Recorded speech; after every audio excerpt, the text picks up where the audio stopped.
Good. Madam Vice President. Right. Good morning, everybody. It is fantastic to see all these smiling faces on this beautiful Saturday morning. And while we would love to be gathered at Bear Creek, I am so fortunate to be able to welcome everybody to this virtual House of Delegates. As I reflect on the last year, we were not able to do this last spring, so I'm thankful we are able to gather here in this space together today to conduct the business of this association. And I am going to turn this meeting over to our secretary, Amy Hicks, for the Pledge of Allegiance. All right, allow me to share my screen. And I would like to invite everybody at this time to please rise and say the Pledge of Allegiance along with me. I pledge allegiance Pledge allegiance. of the United States of America and to to the republic for republic which it Which stands, it stands one one nation, nation under under God, God, indivisible, with liberty. liberty and justice for all. Thank you very much. And at this time, I will turn it over to our third representative, Sean Kirby. Good morning, everybody. We begin today by acknowledging that we in the Eastern region meet on the traditional lands served by the Lenape Native people. We honor America's first people and all elders past, present, and emerging. And we are called on to learn and share what we learn about tribal history and culture and contributions that have been suppressed in telling the story of America. Let us pray to the God of our understanding. We come together today, brothers and sisters, friends and colleagues, for a common purpose, to better ourselves and support all with whom we come in contact. Grant us the fortitude to go on both as individuals and as a group.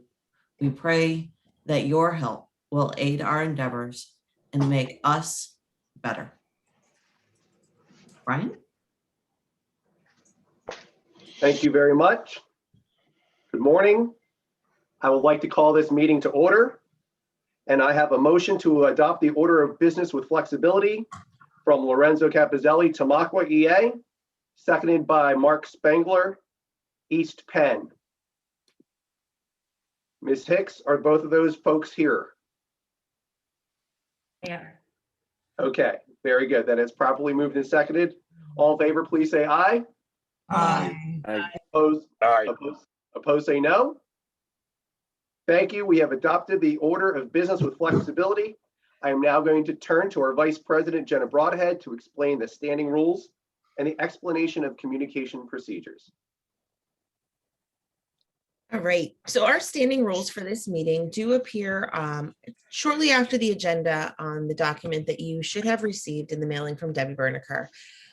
Always in our standing rules, it is really important to note that one of the biggest hiccups in our standing rules does typically revolve around when we get to the reports. And when we do get to reports, if you have a question about reports, all you need to do is call hold after the report has been read. We will stop. We will not vote on that report, and we will come back to it after all the reports have been presented. These standing rules are very, very similar to the standing rules that we have always held in person and now virtually. If anybody has any questions as to any of the specifics of the standing rules, please feel free to chat myself, Amy, Bob, any of us, and we can help ask any questions. They were also included in your pre-mailing packages. So without further ado, if there are any questions that anyone thinks that the group could benefit from, we will proceed. Please let us know if you have any individual questions that we can answer. How is that, Mr. President? That is excellent. I have a motion to adopt the standing rules by Jessica Steffi, REA, Reading Education Association. Sorry, old habits die hard. And seconded by Rebecca Titus, Reading Education Association. All in favor, please say aye. Aye. Aye. Aye. Aye. Aye. Opposed, please say no. Thank you. You have adopted the standing rules. We are now going to move to our secretary, who is a very busy person right now, Amy Hicks, to explain the submission of your new business items. All right, happy to do that. If you have items for consideration that you would like to bring to the floor as a new business item, please just go ahead and submit that to the chat. You'll find that in the bottom of your screen. If you're unfamiliar with Zoom, you can just chat your business items there, and I will take it from there. Anything else I need to say there, Brian? That is good. Thank you very much. And All now right. we're going back to you for the presentation of our 2020 House of Delegates minutes. All righty, so you will see the minutes from our last House in our attached document packet. They span pages 10 through 13. I would like you to take a moment, if you haven't looked at them yet, to consider those minutes, and we will accept a motion to accept them or edits if there are any. Rosalie Davis, Bethlehem EA, motion to accept.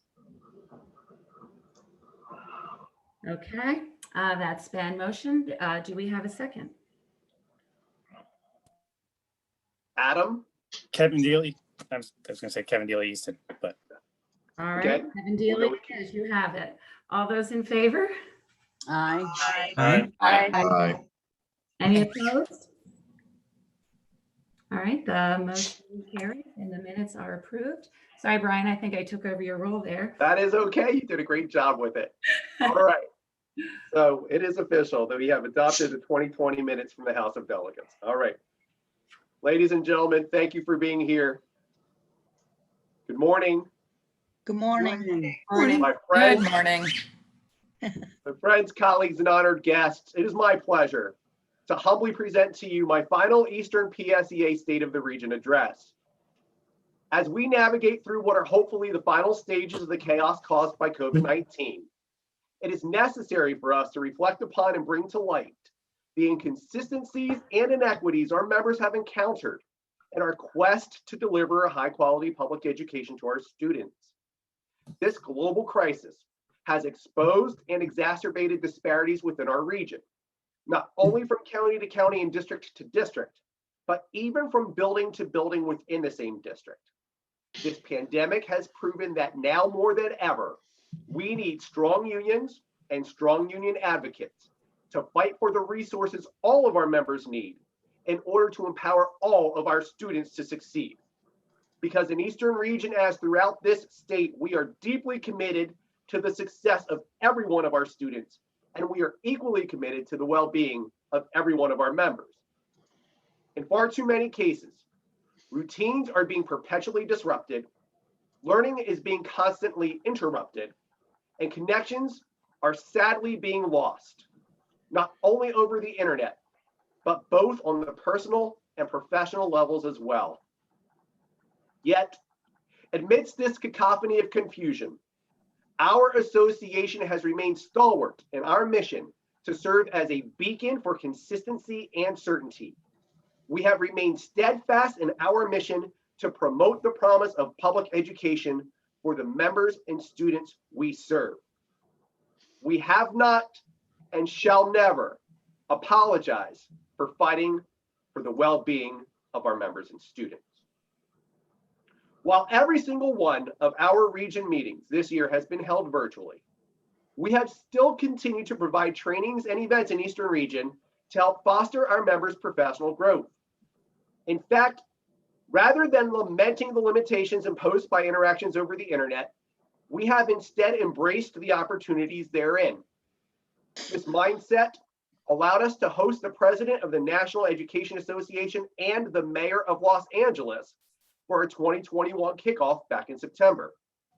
It enabled us to host Pennsylvania Attorney Josh Shapiro and PSEA President Rich Askey at the kickoff to our Region Leadership Conference, which, utilizing a virtual format, was extended from 1 weekend to 7 weeks so that we could better accommodate the schedules of our members and meet them where they were at, instead of requiring them to meet us where we are at.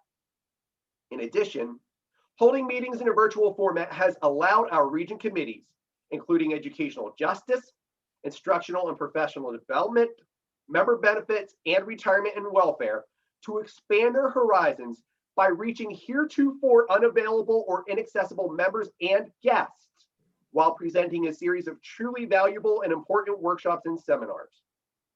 Our new virtual reality also enabled some of our members to hear a special message from First Lady of the United States and fellow NEA member, Dr. Jill Biden, without ever needing to leave their homes. And some of our region leaders have even reported an uptick in attendance in virtual meetings because the obstacle that often comes with traveling long distances no longer presented a barrier to participation. Unfortunately, the in-person events we so eagerly anticipate, such as our Family Fall Festival, our Region Golf Tournament, and our year-end dinner celebrations, have needed to be canceled due to COVID concerns. Nevertheless, Eastern PSEA has found new ways to conduct the important business of our association, including Region Council and Committee meetings, our virtual houses of delegates, and last night's Eastern PSEA Scholarship Banquet and Awards Ceremony, in which we virtually celebrated 5 outstanding high school seniors, as well as our friends and colleagues Debbie Treader, Sandy Gockenbach, Lori Sherman, Wayne Smith, and Elaine Hinderleiter. So, while the 2021 Eastern PSEA yearbook may be significantly thinner than in most years, and the photos that do make the final cut will most likely be snapshots from Zoom meetings, our region has continued to strive to make sure that we meet the needs of our members and students even during these difficult times. We have continued to focus on their welfare and well-being. We have continued to provide our members new experiences to enhance their professional and even personal growth. That is why, to borrow from the theme of our leadership conference, I am proud to declare that the state of our region is unstoppable.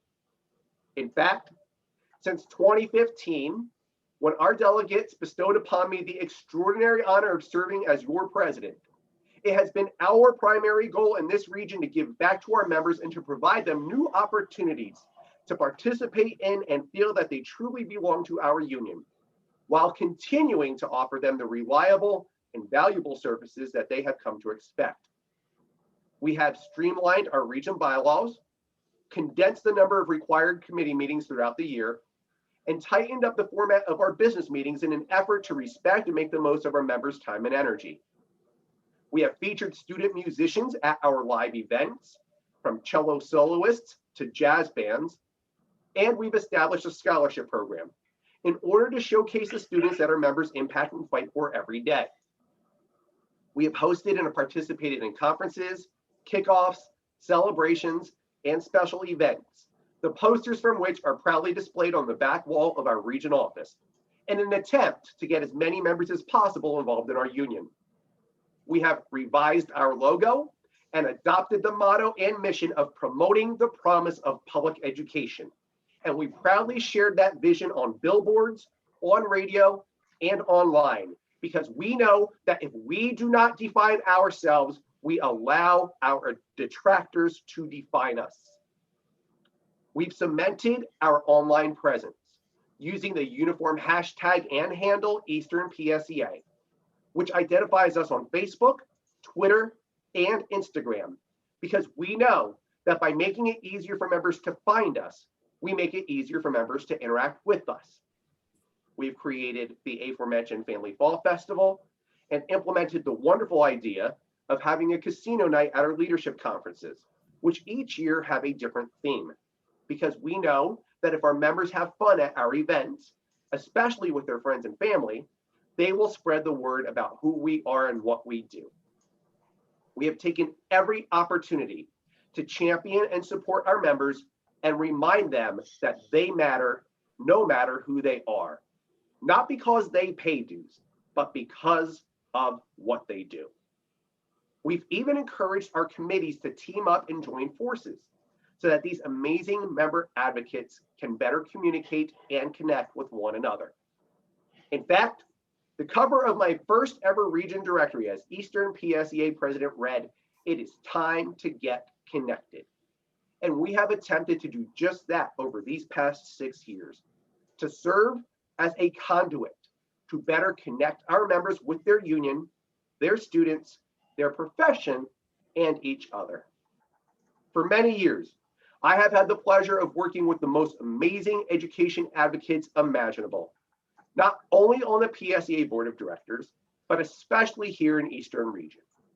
Our incredible region staff, our hardworking committee volunteers, and our phenomenal region officer team, selfless people who devote countless hours to the welfare and well-being of our association, have allowed Eastern PSEA to evolve into one of the premier regions throughout this entire state.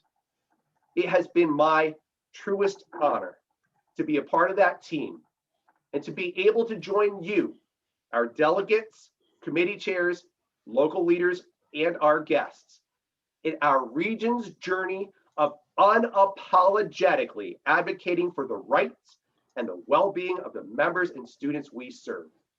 So I thank you with sincerity and in solidarity for allowing me for more than half a decade to represent and serve you as your region president. It has been the highlight and the greatest honor of my professional career.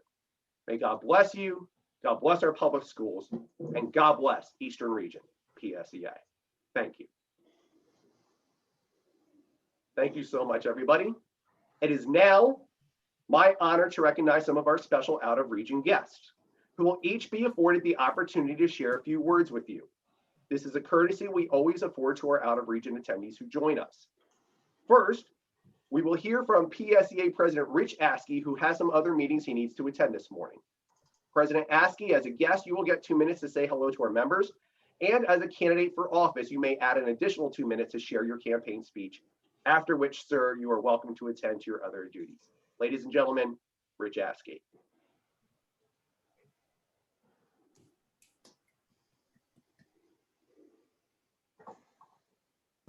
There we go. You have to do that at least once a day or it's not a Zoom day. So thank you, Bryan. Thank you. And thank you for that speech. That was truly a nice job, a nice message. I'm not going to take up much of your time this morning because you have a full agenda. It's supposed to be a beautiful afternoon, and I know a lot of people want to get to that. But Jeff will be giving the state officers report. So all I'm going to say is thank you for everything you've done. Thank you for everything you're doing. Thank you for just keeping on in your classrooms, keeping on in your with the union and keeping us moving along. So that's all that's gonna be my personal reflection to you.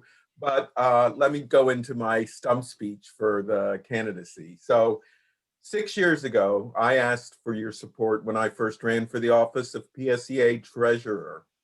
I'm just going to tell you, I always counted on Eastern Region for love and support, and you have never, ever let me down. And I have to tell you, what an honor. It's a great honor to have had that love and support of Eastern Region over the years. Our path over the last 6 years, well, it has been nothing short of challenging and rewarding. We have worked our way through tragedy, both inside and outside of PSEA. We are currently facing challenges that come with a pandemic that arrived quickly and with very little warning. Our lives, the lives of our students, they've all been changed. Yet our voices are united because we believe that what we do in public schools and in our union is so much greater than ourselves. We are facing and meeting challenges daily, and we're going to continue to do so. That is because of our incredible strength as a union. Together, we have made a difference. From the many local affiliates out there, many of you have had to navigate the decision-making of school boards and administrations over the past year during this pandemic, to our influence on legislation and policymakers at the state level. We have remained strong and united. So my focus over the next 2 years will be to build on that strength and unity. As we move forward, our lessons learned should help guide us to better serve our members and our students. We did amazing work over the past year in bringing our members together through technology. So we have to continue to foster membership engagement, and we have to find more ways and better ways to include technology as a tool to do that. I am grateful for your support, as I said, over the past 6 years. I'm asking for it one final time. We have traveled such a long road together that has presented more than its share of challenges. Despite those challenges, we've been there for each other and we've had one another's backs. So the next 2 years, we're going to fill those 2 years with opportunities. We're turning the page and we're moving on to opportunities. So together, we're going to build on those opportunities and we're going to create even more successes. So thank you, Eastern Region, for everything you do to make this union strong. And just my final words today is, you are PSEA. So thank you so much. And thank you, Bryan, for this time. I truly appreciate it. And have a great house, everybody. Thank you, Mr. President. Now we are going to recognize our out-of-region guests who serve on the board of directors who are not running for an office. You'll each be afforded up to 2 minutes to say hello to our members. First, from Southern Region, my friend and colleague, and all-around great guy, Kevin Downs. Well, thank you, Bryan. I appreciate being here with you today. And it's really nice to see Sean and Jen and all of you who I see at various meetings when we did get together and were able to meet face to face. It's been so long. It's a privilege to be here with you. And I have to say, working with Jenna, Sean, and Bryan, especially I work with Bryan on the budget committee for PSEA, is absolutely an honor, and it's a pleasure to be here. So thank you. Thank you, sir. We appreciate you joining us. Next, Rudy Burris, NEA Director. Rudy? Well, good morning. It's a pleasure to be here. First time coming to the Eastern Region, and I hope to be there again at some point in time when we're back face to face. But it's a pleasure to be here this morning, and thank you for this opportunity. And I'm sad to see you go, buddy. Sad to see you go. So I will miss you. I will miss you tremendously. Thank you. Thank you. I appreciate your friendship and support. Next, my dear friend from Southeastern Region and fellow president, Dr. Pam Brown. Thank you very much, Bryan. I don't even know what to say. When I first came on the board, the Eastern Region was just there as friends, as colleagues, and have always taken me in, taken everyone in who comes onto the board, and just welcome them as part of a collegial team who are working to find the best path forward for our members and to truly represent them well. So Eastern Region, you have a phenomenal leadership team in Bryan, Jenna, and Sean. It's been just an honor and a privilege to work with them on the board. Bryan, I've learned so much from you. And I just wish you the best as you continue. I know you're not going away. I know that you can't. You have too much passion for this. So we'll see you around. Best of luck. And thank you very much for the privilege of joining you at this house. Thank you so much. We are so honored to have you with us, and I appreciate your friendship so tremendously. Next is a special treat for me because it's our newest NEA director and somebody who I was blessed to work on her campaign with her. You may know her as MCP, Melissa Costantino-Perubin.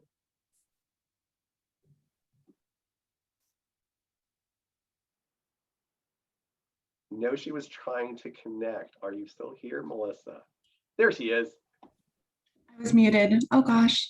Good morning, friends. How are you? I just wanted to stop in and see Bryan one last time in all of his glory and power. And Bryan has done so much for me, and has just been so welcoming and so kind. And I just couldn't not come to this House of Delegates today. So good luck, Bryan. I look forward to seeing what we do next together. Thank you so much, my friend, and I appreciate you, and I know you're going to do tremendous things. Now we are going to move on to our out-of-region guests who are actually running for an office or a position. So we're going to start with our current NEA director, Dawn Blouse. Dawn, you'll have up to 4 minutes to say hello and share greetings. Thank you, Bryan. It's so good to see everyone. I want to first of all tell Bryan, thank you for all you've done. I think I agree with everyone on the board. We've learned a lot from you and look forward to what the future holds. And I want to thank everyone, all of my friends in Eastern Region, for the opportunity the last 3 years to serve as an NEA director. Speaking to you today to ask you to allow me to continue on a second term. This is a time in public education history where I believe we are on the threshold of changes that are positive for our students, for our members, and I would like to continue to be involved in that advocacy. I have had the opportunity over the years to work with some fantastic NEA directors who I have learned a lot from and been able to meet with legislators on both sides of the aisle who listen to our stories. We don't always agree, but they do always listen, and we do stay in contact with them. And we are, as PSEA and NEA, able to help direct the course of public education.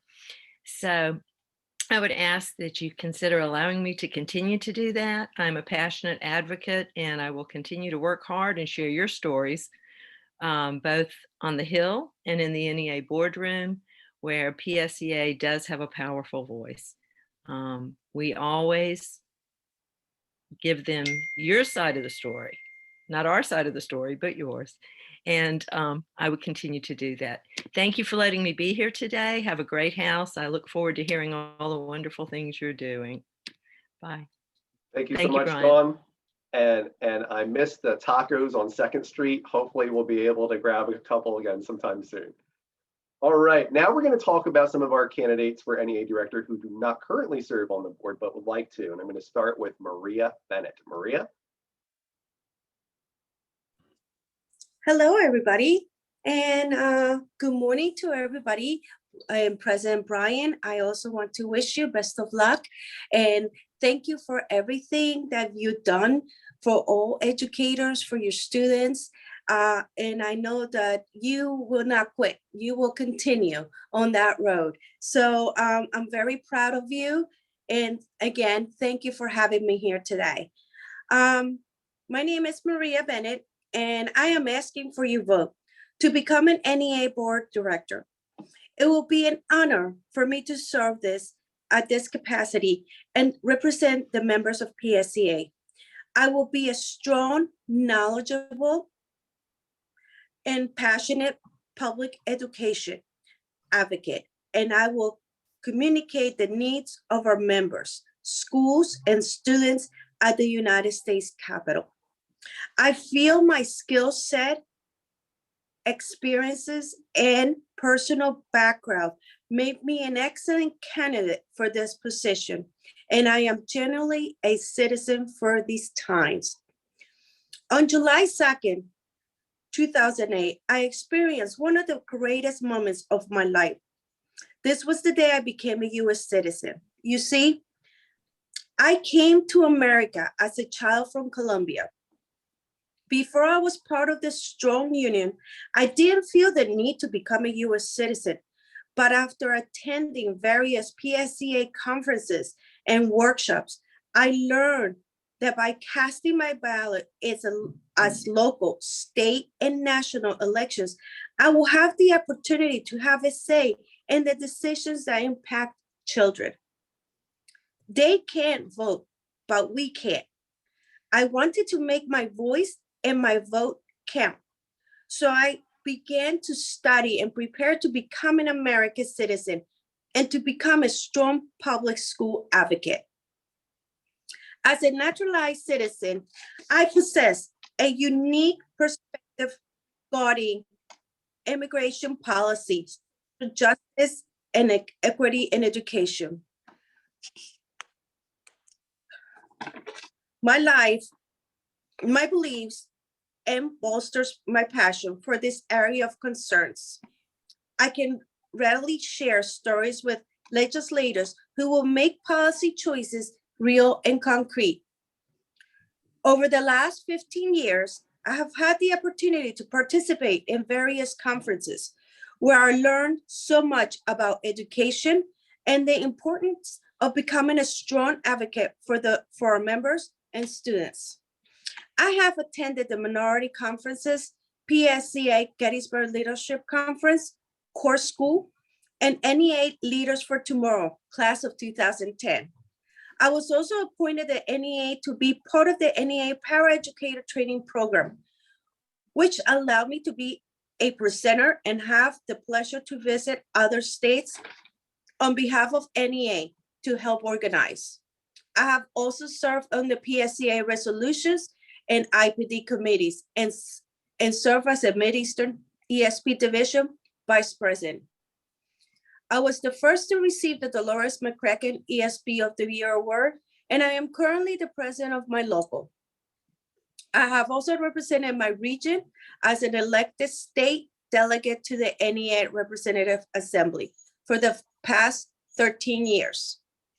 My involvement with PSEA, NEA, and my local has taught me how vital it is to continue to fight and advocate for all educators. My mission is to continue to represent the Pennsylvania team and support you in Washington, D.C.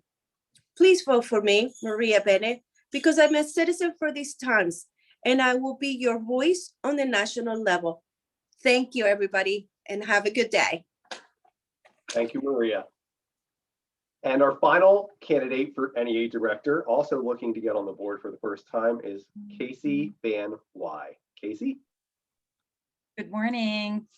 Thank you so much, Brian. And I just kind of want to echo what everyone else said. I met you a few years ago at a House of Delegates, and you were very welcoming, and I could tell immediately how passionate you are about your students and education, and I truly value our friendship. So I wish you the best of luck, and I thank you so much for allowing me a few minutes today and all of your region. Hello, I'm Casey Van Wy, and I'm from Coudersport, which is in Potter County in the Central Region. I've been an elementary teacher for 24 years, and I'm passionate about teaching and inspiring the best they can be.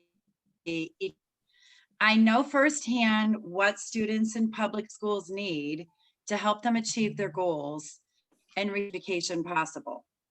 I'm really excited to speak with lawmakers and educational policies that directly impact our students, which is why I'm running to become an NEA director. Not only am I the daughter of 2 Pennsylvania public school educators, but I'm also the great-granddaughter of a one-room schoolhouse teacher. Education is in my blood. I learned firsthand about the importance of advocating for our profession. In addition to my years as a classroom teacher, I'm also extremely active in my local CAEA. I've held many positions throughout the years, including secretary, vice president, building representative, and local president. I'm currently our local president and have been for the last 4 years. As local president, I interact with everyone involved in the educational process. Included in my duties as president, I speak with the superintendent of schools, school board members, building principals, parents, and community members on a daily basis. I am not afraid to speak up in matters that benefit my students and colleagues. Not only have I been active in my own local, but I've also been extremely active in PSEA. I'm currently representing Central Region on our state's resolutions committee, and I've done so for the last 3 years. I've had the honor of representing Pennsylvania at the NEARA the last 2 years, and again will serve as a delegate at this year's NEARA. In 2018, I was a canvasser for Governor Wolf and went door to door advocating for educational policies. In the summer of 2020, I worked for PSEA in the Get Out the Mail vote. I sent thousands of texts and made hundreds of phone calls urging voters to get out and vote. I will take this same skill set to Washington, D.C. It's just as important to educate the lawmakers as it is the general public because of the significant impact our lawmakers have on public education. And finally, if given the opportunity, I will represent your interests in Washington, D.C., as I have demonstrated in my roles as a teacher, parent, and union leader. I would greatly appreciate your vote at the May House of Delegates. Thank you very much. Thank you so much. And good luck to all of our NEA director candidates. Now we're going to move to our state office candidates. We've already heard from President Rich Askey, who is seeking re-election. Now we are going to listen to Mr. Aaron Chapin, who will again have 2 minutes to say hello and an additional 2 minutes to share his speech. Mr. Vice President, the floor is yours. Well, thank you, Mr. President. And before I give my candidate speech, I would like to thank you for your years of service. We came on the board together, and it seems like it was just yesterday, but it was quite a long time ago in all reality. But I appreciate everything that you've done over the years. I know that you've been very passionate about our union, so thank you very much. And good morning to our officer team and friends of the Eastern Region. I am really honored to be with you this morning. I'm here once again asking for your support, hoping that you'll re-elect me again to be your PSEA Vice President. Last fall, I stopped by early in the House of Delegates season to share with you my experiences that I thought made me qualified to be your Vice President, when what I was able to accomplish for our membership in that first year and a half. And I'll never forget your support. You were the first region to endorse me, and that will never be forgotten. Today, I just want to look briefly ahead because, you know, for the past year, it's been about keeping PSEA running as close to normal, but from afar, and protecting our members and their students. And as you know, once it's safe again to gather in person, there's going to be a lot of work for us to do because as successful as we've been through these virtual meetings, nothing's ever going to match having the gatherings face to face. If you see fit, I want to have as many conversations with you and our colleagues in all areas of our association across this great Commonwealth and hear where they want PSEA to go. I want to hear their concerns. I definitely want to hear their complaints. I also want to hear their dreams for PSEA and education. I want to hear their stories of success in the classroom, but additionally, I want to hear the success stories of the local associations again. After all, our relationships with each other are what make our association the best union in this Commonwealth.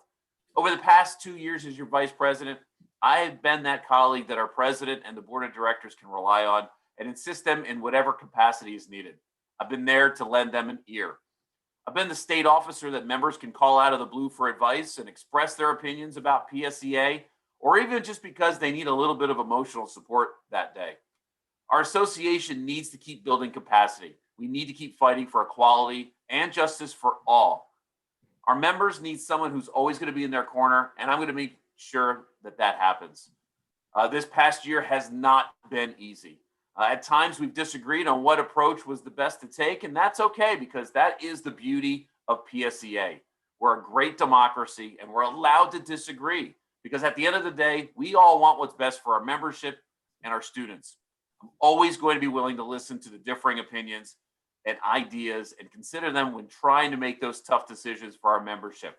I would be extremely grateful if you would allow me to continue being your PSEA Vice President for the next 2 years and help make PSEA become even stronger. Thank you, and I'll talk to you later on this morning. Thank you, Aaron. And now what we're going to do is we're going to listen to our final candidate for office. And after this, Jeff, you may also give your state officer report. And then after Jeff gives his officer report, then we're going to take a little 5-minute break. Okay, so we are going to listen to our final candidate who can say hello and share his speech, and then he will go into his officer report. So as long as you need, Mr. Treasurer, Jeff Nye. Oh, don't tell me as long as I need it. Nobody needs that this morning. But hey, Bryan, thank you so much. And it's amazing how cyclical the world is because my very first major meeting was here with Eastern Region. Bryan welcomed me in as a state officer. And I just find it just amazing that I am the state officer for Bryan's final major event here in Eastern Region. So it's funny how everything works out. It's been a real pleasure working with you, having you on the budget committee and being able to lean on you when I needed to. Good morning, everybody here. Jenna, Sean, thank you guys, Eastern Region, for welcoming me here. 4 years ago, it seems like a lifetime, but I became your PSEA treasurer. And ever since then, I've been working with the different groups of locals and regions to improve the lines of communications between them and Harrisburg, and to help out as much as possible, because I understand how hard your day-to-day jobs are, and the last thing you need is any more additional work on top of that. I've worked with our staff and financial management to assist those that needed the help, and I would love the opportunity to continue those lines of communication to help everybody out. Along with helping with the financial aspects of the regions and locals, I've also worked to change PSEA fiscal policy to help out our locals and regions so that they can operate in a fiscally responsible manner to address the issues that they face each and every day. But it's not just the financial aspects of this job that I'm hoping to continue. It's working with our great officer team and the great PSEA staff that we have. We have accomplished so many great successes for all of our members, such as improved safety in our schools, success in legislative action across the street in Harrisburg, making sure our ESP members continue getting paid last school year during the pandemic, and most recently securing vaccines for every pre-K to 12 PA educator who wants to get one. I started this journey. I feel like there is so much more that I want to accomplish if given that opportunity. So I'm asking everybody to continue PSEA treasurer. So I thank you very much for my candidate speech and into the officer remarks. On behalf of Rich, Aaron, Executive Director Jim Vaughn, and myself, I just want to start off by saying thank you guys for everything that you guys have been doing. Knowing what you do in and out of the classrooms during this pandemic, it is absolutely a proud moment of all of ours to represent you. Both Aaron and both of our wives teach special ed in our school districts, and we know what's going on as far as the hybrid or in person or a combination of both. So thank you guys so much. But it's not just us that have watched and seen everybody working. It's your school leaders, your community, your parents, and even your students are in awe of everything that you guys are doing. PSEA members have probably worked harder than they have ever done this year, and teaching and serving the Pennsylvania students. It's just an unprecedented circumstance. But please believe me, across the state, parents, grandparents, aunts and uncles, community members, just about everybody is so grateful for what you have done, and they recognize the challenges that you had to overcome. And I want you to know that during these difficult and uncertain times, PSEA continues to advocate for you and speaking out for you at every opportunity we can. Our top priority throughout the pandemic has been keeping you, your students, and your families safe and healthy. And we're focused on that each and every day. And we were from the very beginning. To achieve that priority, your PSEA leaders and staff have worked closely with policymakers, health experts, and actually many of you. At the state level, we've worked very closely with the Wolf administration, state lawmakers, the departments of education and health, and other experts to ensure that the state and health and safety guidelines provide a clear pathway for school leaders. At the local level, we've partnered with you and other local leaders to ensure that all of your districts were developing school reopening plans that included the key measures aimed at reducing health risks and keeping everybody safe. We've provided legal guidance and other supports to help out your fellow members and address the health and safety concerns. And we've tackled specific issues of concerns, including mandating proper social distancing in the classrooms. Believe me, we cannot afford to ignore any of the safety measures that are going to put you and your students at risk. Not when we've come this far, not when the new day is right around the corner and in sight. As far as our vaccine program goes, at the start of 21, PSEA began advocating in earnest with the Wolf administration to make the COVID-19 vaccine accessible to all of our school employees. Following some meetings and exchanges of ideas, we launched a public media campaign in support of making the vaccine available to educators and support staff. This laid the foundation for an initiative launched in early March to make the vaccine available to all school employees who want it. And thanks to this initiative, in that month of March, over 112,000 school employees were able to be vaccinated. And that is just an extraordinary number, and it has only climbed since then. This program marks a turning point in this pandemic by ensuring that our school buildings are safe for in-person instruction. We are so pleased that Governor Wolf and the state's COVID-19 vaccine task force recognize how important you are and the health and life of our Commonwealth. Each and every one of you has gone above and beyond for the students in the time of unprecedented challenges. And you're doing everything possible you can to make this year successful for your students. And again, it just echoes that we are so proud to stand by your side and provide the support that you need to make sure that you are doing your jobs well and keeping yourselves safe. PSEA has also lifted up your voices to help secure some important legislative victories in both Washington and Harrisburg. I hope I don't scoop Kevin Dealey too much with some of these, but obviously the biggest legislative win of the year certainly is the passage of the American Rescue Plan in Washington. This federal relief package will provide about $6.5 billion, that's billion with a B, for public K-12 and higher education in Pennsylvania. This money is going to go a long way to helping schools make in-person instruction as safe as it possibly can be. The funding will support efforts to modify school buildings to better accommodate social distancing and improve ventilation, furnish personal protective equipment to all employees, and it will also intensify the support and instruction for students who've experienced a little bit delay in their learning. We know that there is a lot of work to do, and these resources will help educators and support staff address the academic, mental health, and emotional support needs for all of our students moving forward.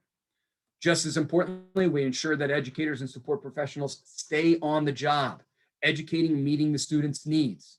Declines in revenue collections can be offset by this federal funding so that districts don't have to resort to furloughs. And finally, the plan includes much needed funding to connect more students to the internet and technology, especially in rural and high poverty communities. I believe everybody here believes that no student should have less access to online education resources simply because of their zip code. Now, on the topic of standardized testing, there's some good news and there's some bad news, as I'm sure you know. Obviously, the bad news is the tests continue. This is a federal mandate. I know our NEA directors, as well as NEA itself, has worked with our federal leaders to try to stop the test from happening, but to no avail. We tried everything we possibly could. The good news on the side is Pennsylvania did come to a decision to provide school districts a little bit of flexibility, delaying those tests if schools want to until the beginning of next year. School districts are actually going to have until September, I think even a little bit later, to administer those tests. Again, it's not ideal. The ideal thing would have been to cancel the test again for this year, but the flexibility to address the logistics of the annual standardized testing during a pandemic is an improvement on pushing ahead with the tests in April. For the remainder of the 2020-21 school year, educators and students should be able to focus on teaching and learning rather than losing vital classroom days to testing. As far as our own Pennsylvania state budget goes, well, it's fairly early in the process, and I want to just talk a little bit briefly about that. Certainly, the American Rescue Plan will help shape the final 21-22 budget. We're not quite sure how that's going to play out, but I can tell you that Governor Wolf proposed a budget that includes an historic $1.3 billion increase in basic education funding and a $20 million increase in special education funding for Pennsylvania schools. And under the governor's plan, the unprecedented basic education funding increase should be driven out to schools through a funding formula that would result in some districts receiving a percentage funding increases in maybe the double or triple digits, while obviously some other districts would receive less than that. But it is important to remember that the governor's budget proposal is always just a starting point, not a final product, and PSEA intends to be part of these discussions as we continue to push for equitable and adequate funding for all Pennsylvania school districts. Now, on the topic of PSERS, I know people have read about this topic in the newspapers. PSEA has been and will continue to vigilantly monitor PSERS investigation and what it means for all of us. You may understandably be concerned and want to be sure that the PSERS investments are wise, that expenditures are sound and necessary, and that the fund is properly managed. And we share this concern. And I want you to know PSEA leaders have been and will continue to engage with our members on the PSERS board to continue to discuss these issues to every extent possible and allowable by law. It is important to understand that nothing about this matter affects PSEA members' retirement benefits now or in the future. It's not going to affect us now or in the future. Your defined benefits are statutorily and constitutionally protected. and PSEA will never stop advocating to protect those benefits that you have earned and paid for. As far as the FBI investigation, we know that they are conducting some type of investigation into PSERS, but as anybody who knows about those kind, we don't know the ins and outs about the probe. They are very tight-lipped about those, but we will keep members informed about this. If and when information about the investigation becomes available, it will be delivered to you. And of course, we shouldn't prejudge the outcome of this investigation or try to guess what it involves. We need to wait, and we need to have all the facts, and that actually could take a while. Unfortunately, there are the media reports that seem to try to want to play that guessing game, and alongside the news, the FBI investigation, there's been a series of media reports clearly intent on painting PSERS into a negative light. It is unfortunate, but rest assured, PSEA will never stop advocating for the retirement security of all of our members. With regards to the PSERS investment returns, there has been a lot of media focus on the fund's private equity portfolio. PSEA's research staff has examined this issue and found that over the last 15 years, PSERS private equity portfolio has outperformed publicly traded U.S. equities using the typical measurements of average returns and variations of the rate returns. Private equity has also outperformed U.S. equities using an average 10-year return. In other words, PSERS private equity portfolio, after paying the fees and expenses, has consistently outperformed the public trading equities and has been more consistent year to year while doing so. So such a portfolio return data should be in context and would include any of those assessments of PSERS investment returns. Too often, it's not in those media reports. So just hold on to that. And the one thing that's getting a lot of traction in the media as far as PSERS go is that travel expense. The media seems to is just hell-bent on talking about the expenses of PSERS staff, and they are absolutely misleading. The volume of investments of the fund managed, past travel expenses of staff do not appear to be excessive at all. These investment managers are trusted with a large amount of capital from PSERS, which certainly warrants them going, monitoring, and necessitates that travel of the PSERS staff. It is not like they are just traveling to Harrisburg. These are all over the world, so the travel does stack up, but it is absolutely warranted. In the past, PSERS was often able to negotiate the travel expenses were paid by money managers, and this rightly raised some of those concerns. What often gets buried in the news reports is that PSERS now has agreed to change its policy and purchase all travel expenses upfront for transparency's sake, meaning the investment managers will no longer have to pay for those expenses. Moving on back into the pandemic and you guys improving yourselves. I mean, we found it absolutely amazing that even in a pandemic, nothing stops PSEA members from trying to learn and improve your skills. This year, we've taken PSEA's professional development programs to the next level, offering innovative, relevant, and high-quality programs online so that members can keep learning and stay safe and healthy at the same time. Through our Center for Professional Learning, we've been able to offer webinars, book discussions, wellness programs, and a micro-credential program, all of which online. Since March of 2020, we have offered dozens of different professional development programs, and thousands of members have completed these. Just as exciting, we recently entered a partnership with Edinburgh University where members complete micro-credential offerings can submit the coursework for a 1 college credit at the rate of $70 a credit.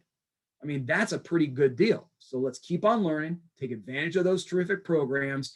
If you want to learn more about that, it's very simple. Go to psea.org/pro-learning, P-R-O learning. We're all sitting here on this Zoom and we know it is hard and we've all tried to adapt the best way possible.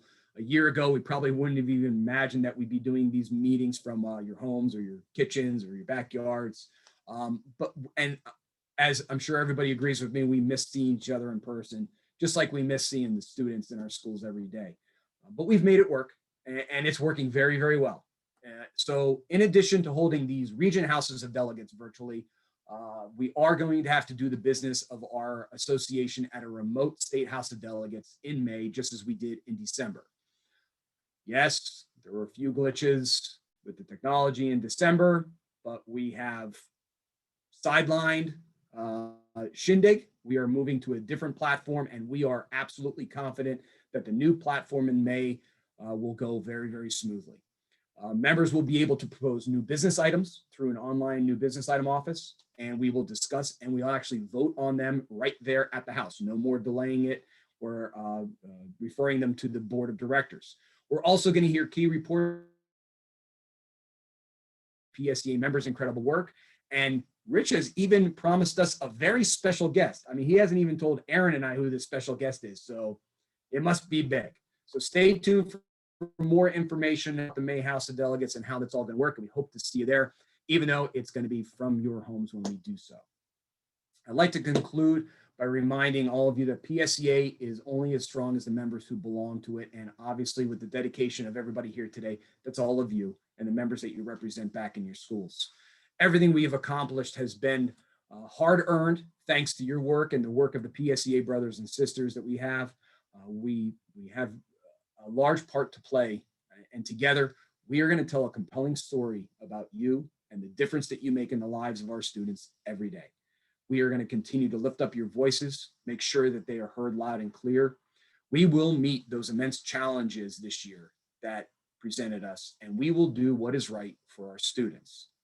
So again, on behalf of President Askey, Vice President Chapin, and Executive Director Jim Vaughn, I want to thank you for everything that you do for your students, for each other, and for PSEA. Hope you can enjoy the rest of your house. Thank you, Mr. President. Thank you, Jeff. We appreciate it. Without objection, we're going to make our break a 4-minute break. So we will be back here at exactly 10 o'clock. 10 o'clock, folks. 4 minutes. See you soon.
1-minute warning, folks.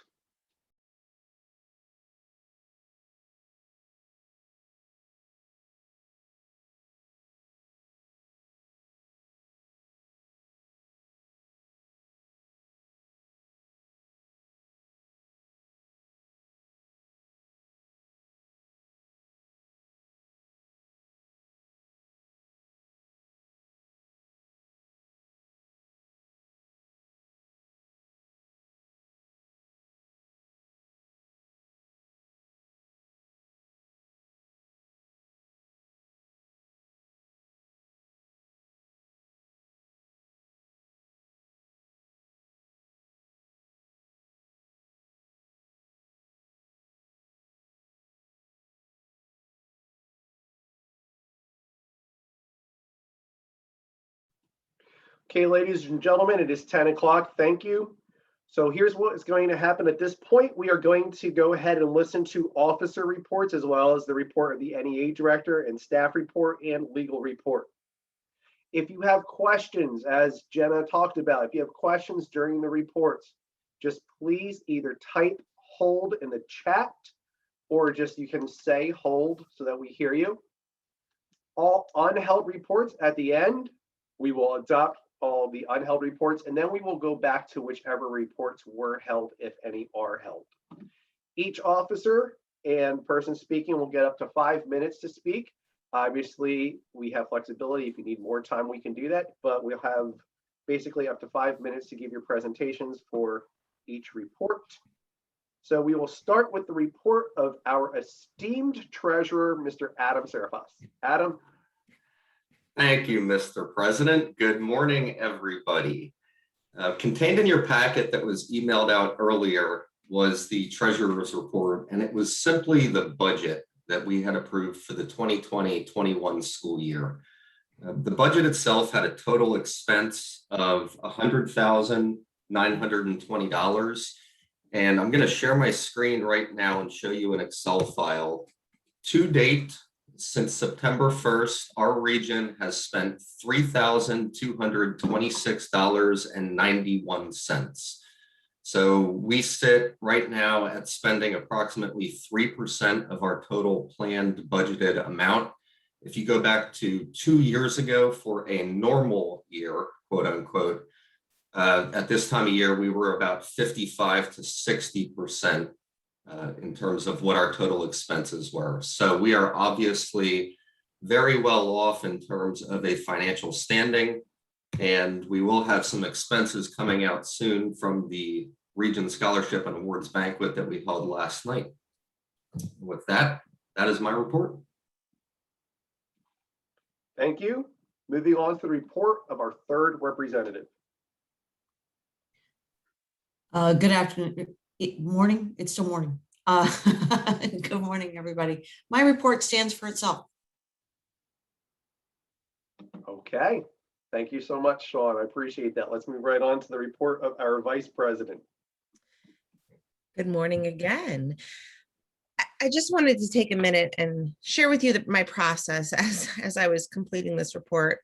Kind of looked through all my files over the last year and realized that we needed to take a minute and be reflective. We have done a lot over the last year, and I don't think we give that enough credit. And so I just kind of want everybody to pause for a minute and just take that deep breath, because we have done a lot in a very, very short amount of time. And what we're doing is hard, and we're being asked to do more every single day. And we need to give that credit, because in that space, you know, we've changed. We are not who we are or who we were yesterday or 365 yesterdays ago. We are different. And do I think that we understand what that different is right now? No. But I think that's going to be a process. And as we move into the next 365 days, it's going to be a healing process. But we need to acknowledge where we are in the now, and we are forever changed. You know, we've all talked about the trauma in theory. We've all experienced it. This pandemic has has moved us to a point where we now feel things that we've only read about in textbooks. For some of us, we are in it. This is it. And we need to acknowledge where we are as a collective unit. And we need to breathe.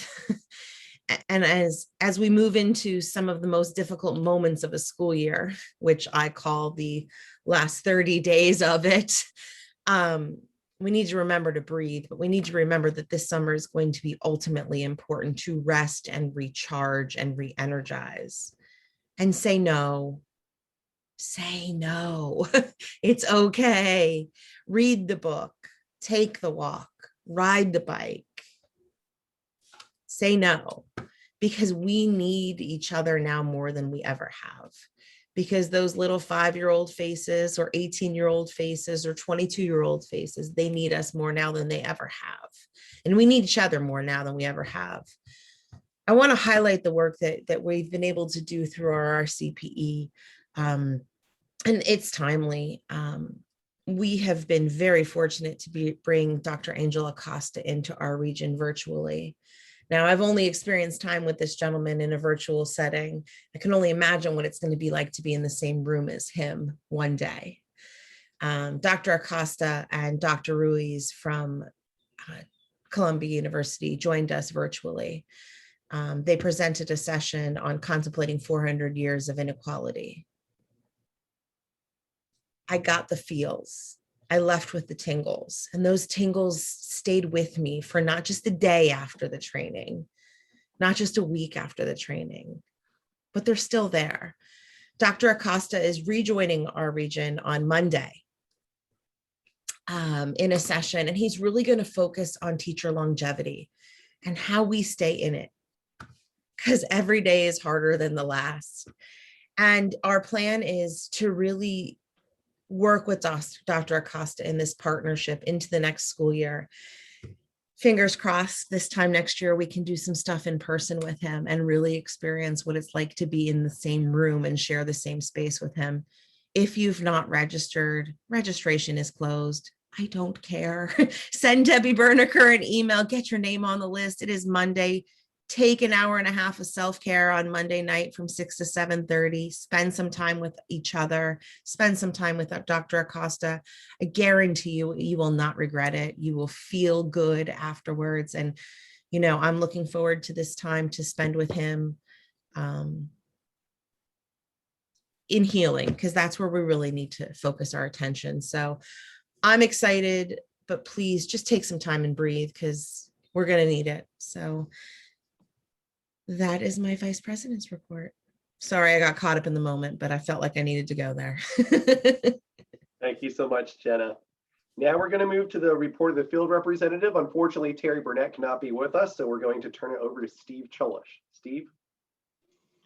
Good morning, everybody. I'm here standing in for Terry Burnett this morning. Terry was unable to be here. He had a family commitment.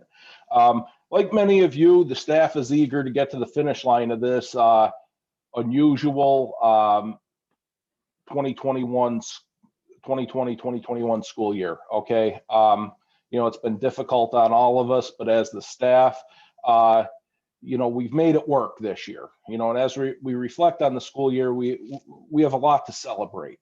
In difficult circumstances, the staff has successfully organized new bargaining units, negotiated contracts, assisted countless members in securing leaves. Okay, the training and development offered by the staff was well received. The virtual events were all well attended.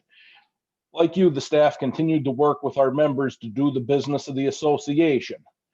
You know, often virtually, in person as we could, but we've continued to do the work of the association. I put in the chat box my region field report, as well as 3 critical alerts, okay? One is on the PA educator effectiveness system. One is on the evaluation of tenured teachers, and the third one is on the evaluation of temporary professional employees. Okay, please take a look at those. They're in the chat box. Share them with your members. I believe Debbie Bernecker will also be emailing them out on Monday morning. Okay, reminders, membership audits.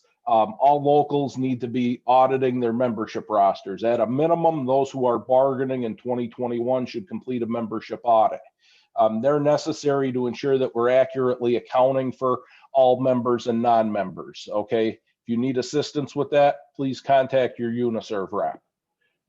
Retiring members, please forward the names of 2020, 2021 retirees to your UNISERV rep at the earliest convenience, okay? Names can be set online through the local leader tools, also, or emailed to financialaudit@psea.org.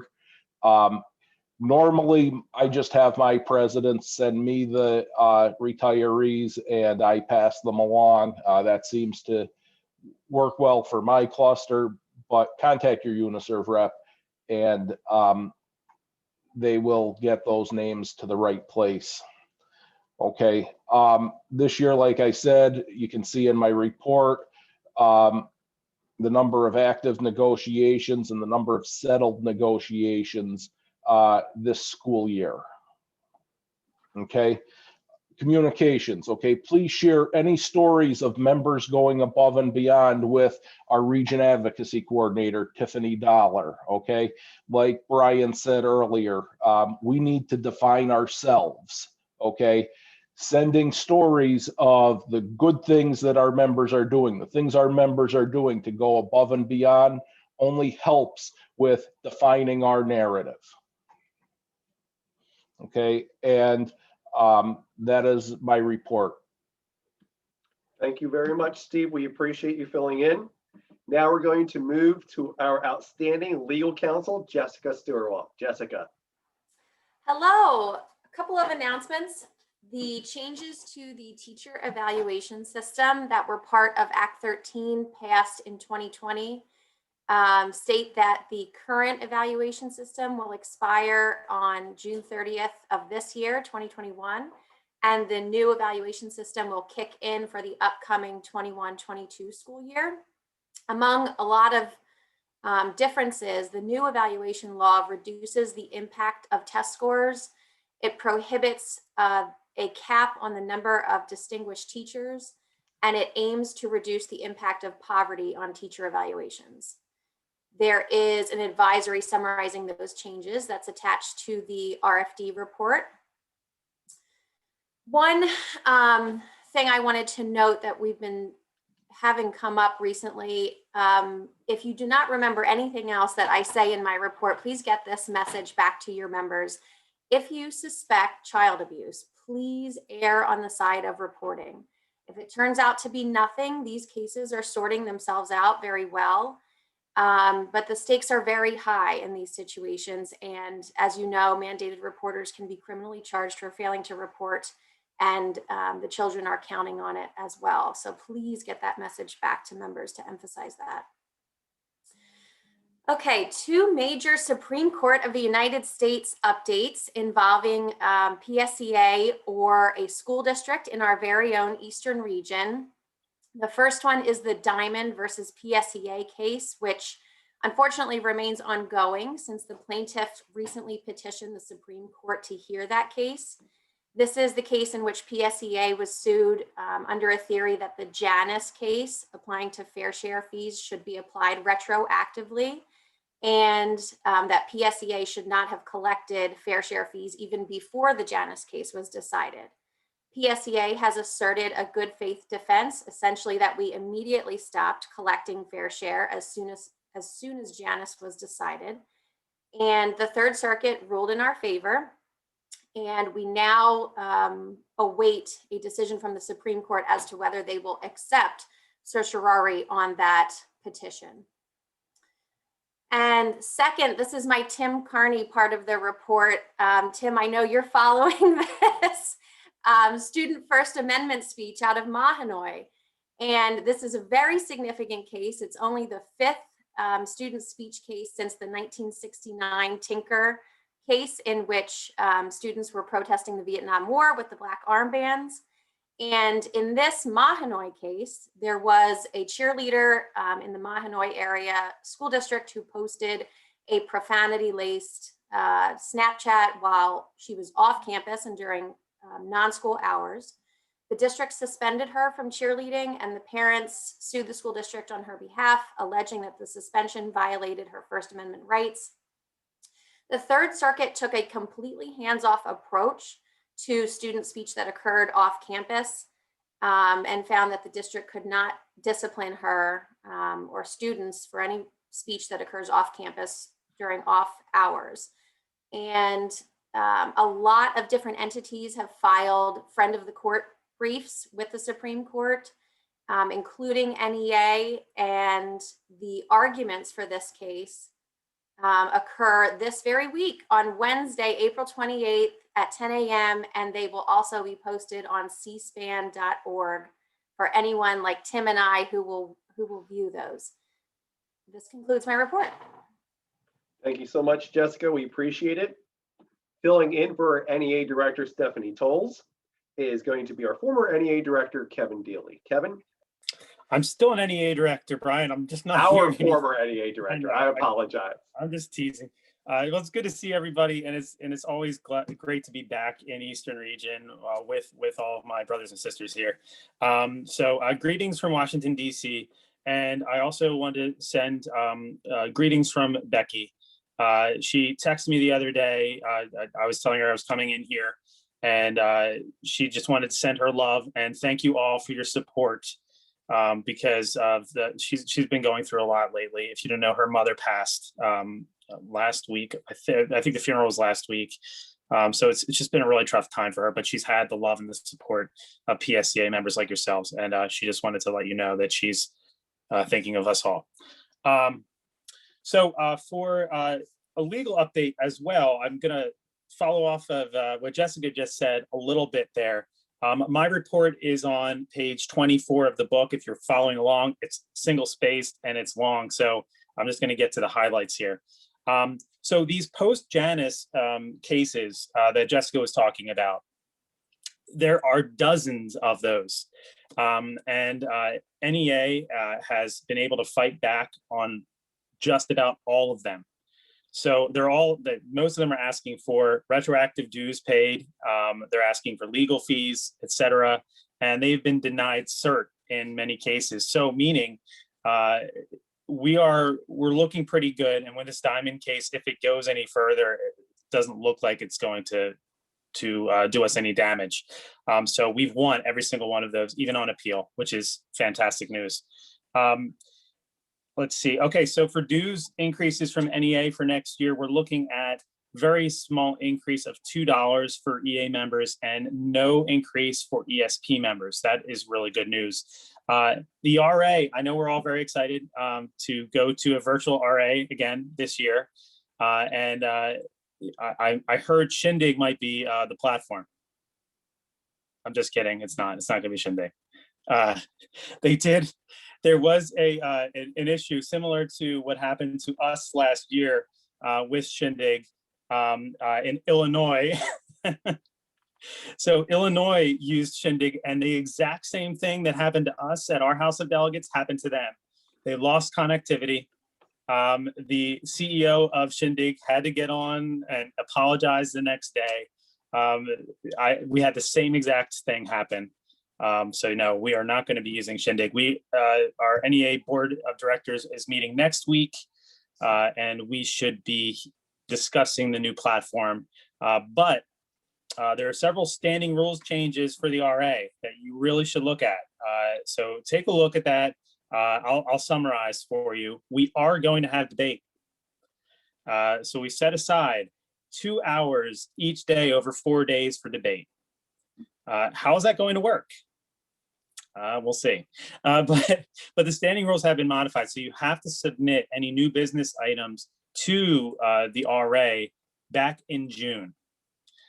So that's good.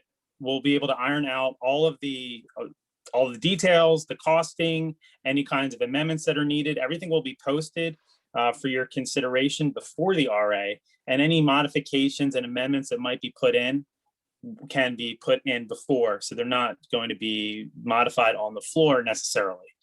We can still modify on the floor. The good thing here is that we're not going to have 150 new business items. just can't happen.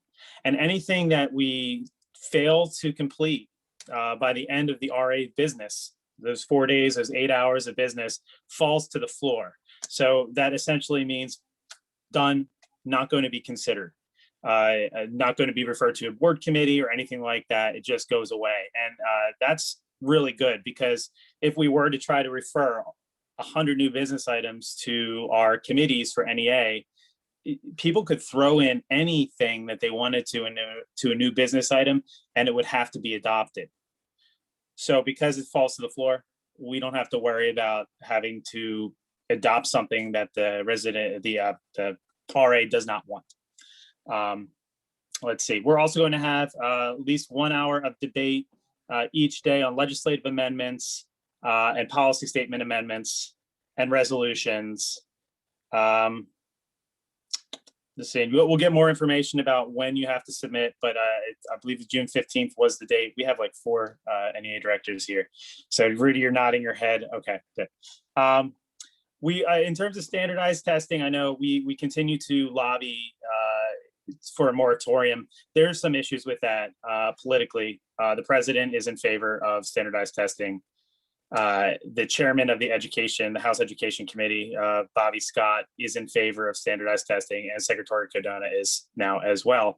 So we've been trying to lobby them. We may still have some success with that. Susan Wild, our congresswoman from the region, she and I were talking about this for a while, and she even sent a letter in to Chairman Scott. There was a real kerfuffle on the Education Committee floor about it.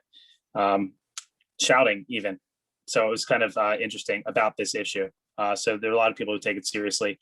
The resistance that we're having is from national civil rights groups who think that the testing will allow for more equitable funding for especially generally underfunded urban groups, urban schools, because they are underfunded, and it is a civil rights issue.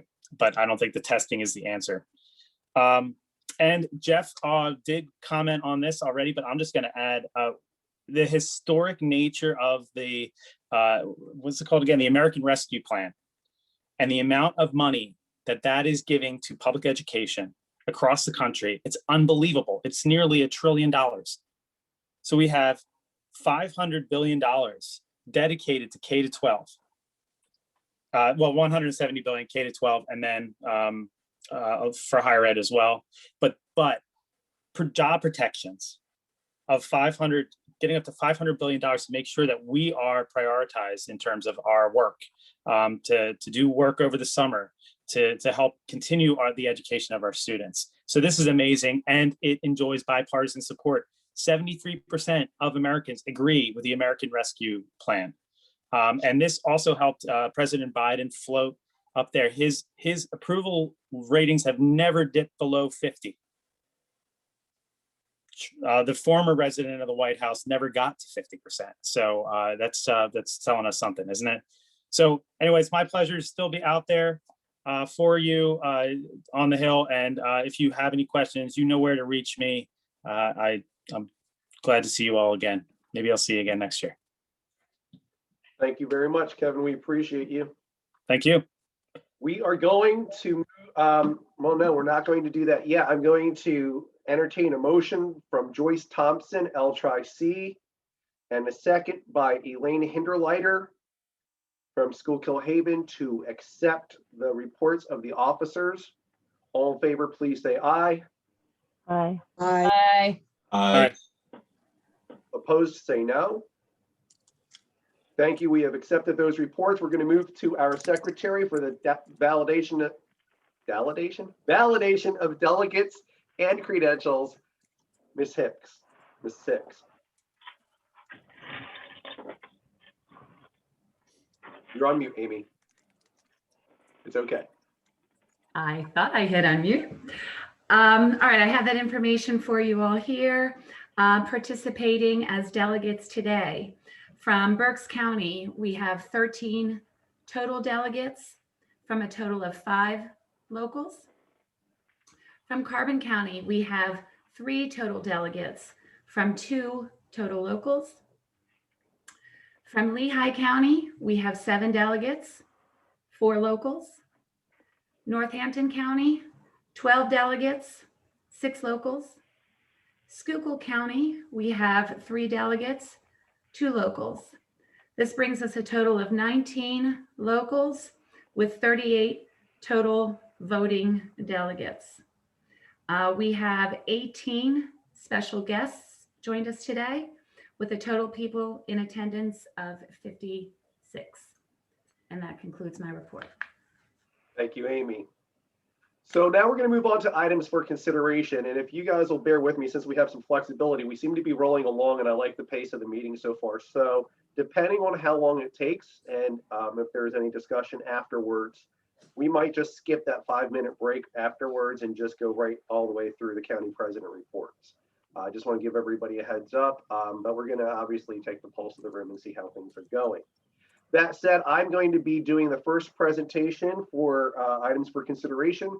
Remember, as per the items for consideration, I will be presenting a report uninterrupted. If you have questions, please hold those questions until the end. Just let, in the chat, let Amy or Jenna know. I believe it might be Jenna or Amy, that you have a question, and then we will call on you at the end.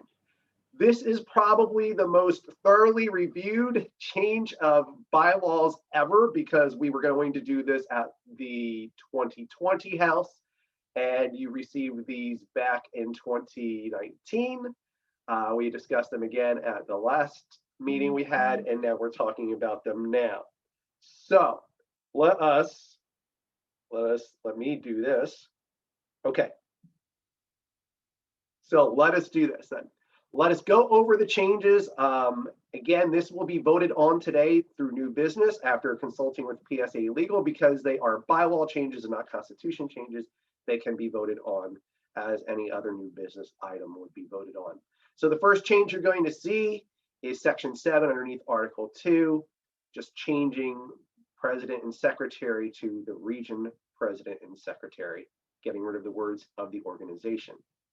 Number 9, rules of procedure. You will see that rather than having the convention committee come up with the House of Delegates order of business, the president will consult with the executive board and incorporate input from the conference committee.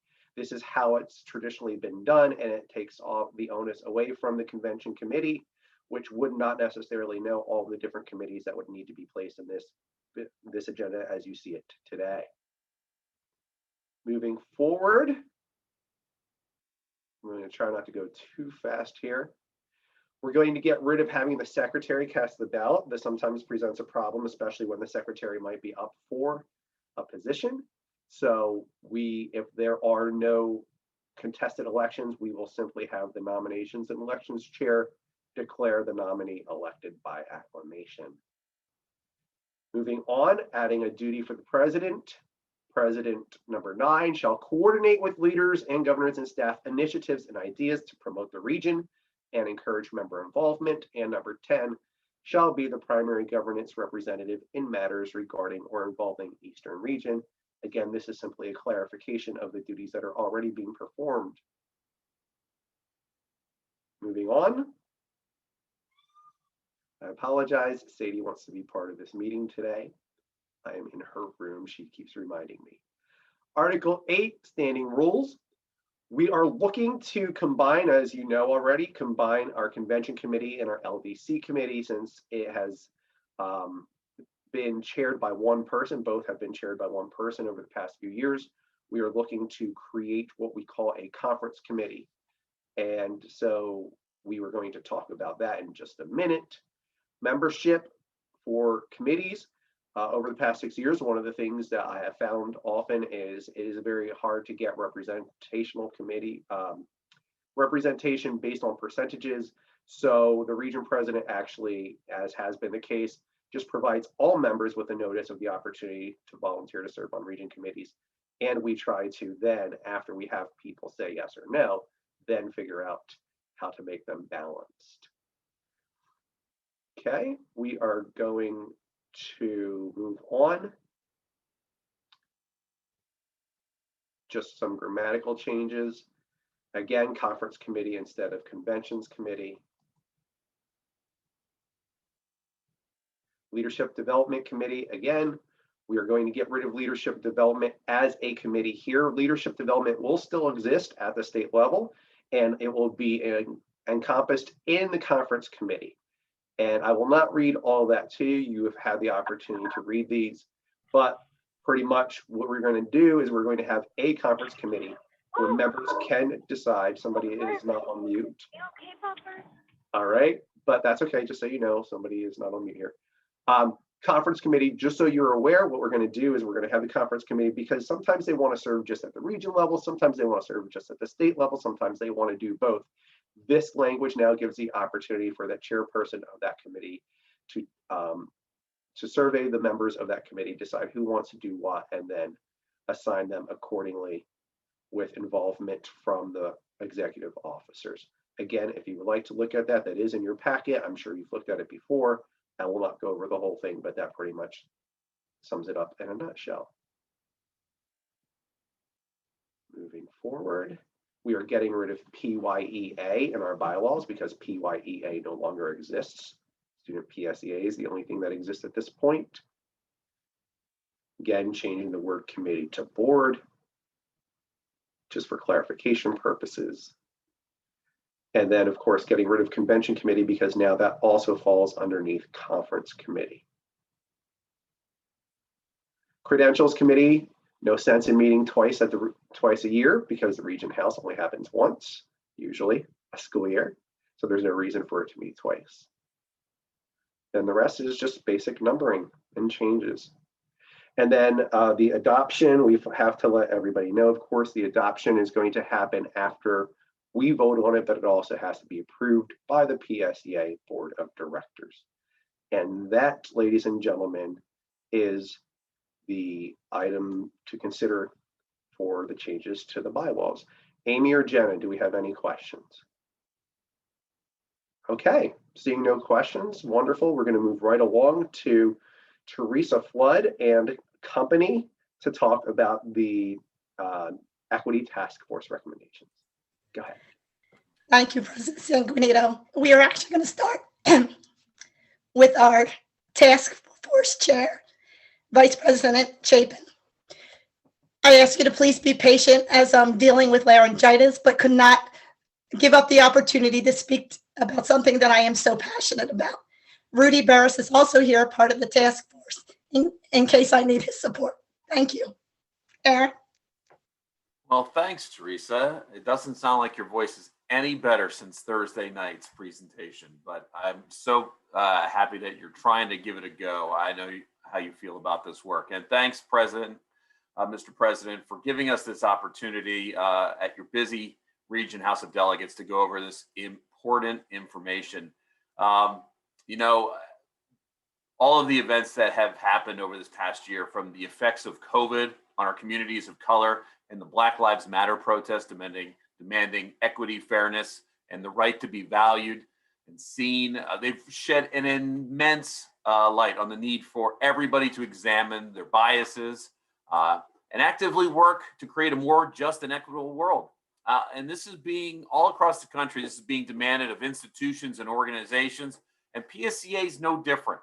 While equity has always been a big, important value in our mission, vision, value, and goals, President Askey, with the encouragement from the PSEA Board of Directors, he decided to take it a step further and create a task force with two key goals: creating a diversity, equity, and inclusion statement, and the second is facilitating an equity audit of the organization. But let's not get ahead of ourselves.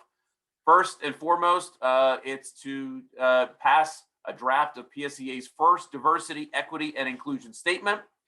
And we will turn it over to Teresa for her to tell us a little bit about it.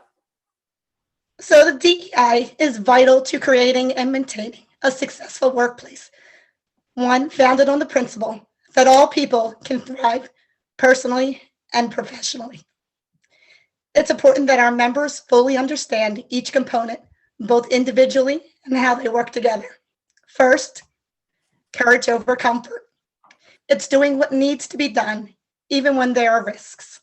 This work is challenging and comes with strong emotions that make us uncomfortable.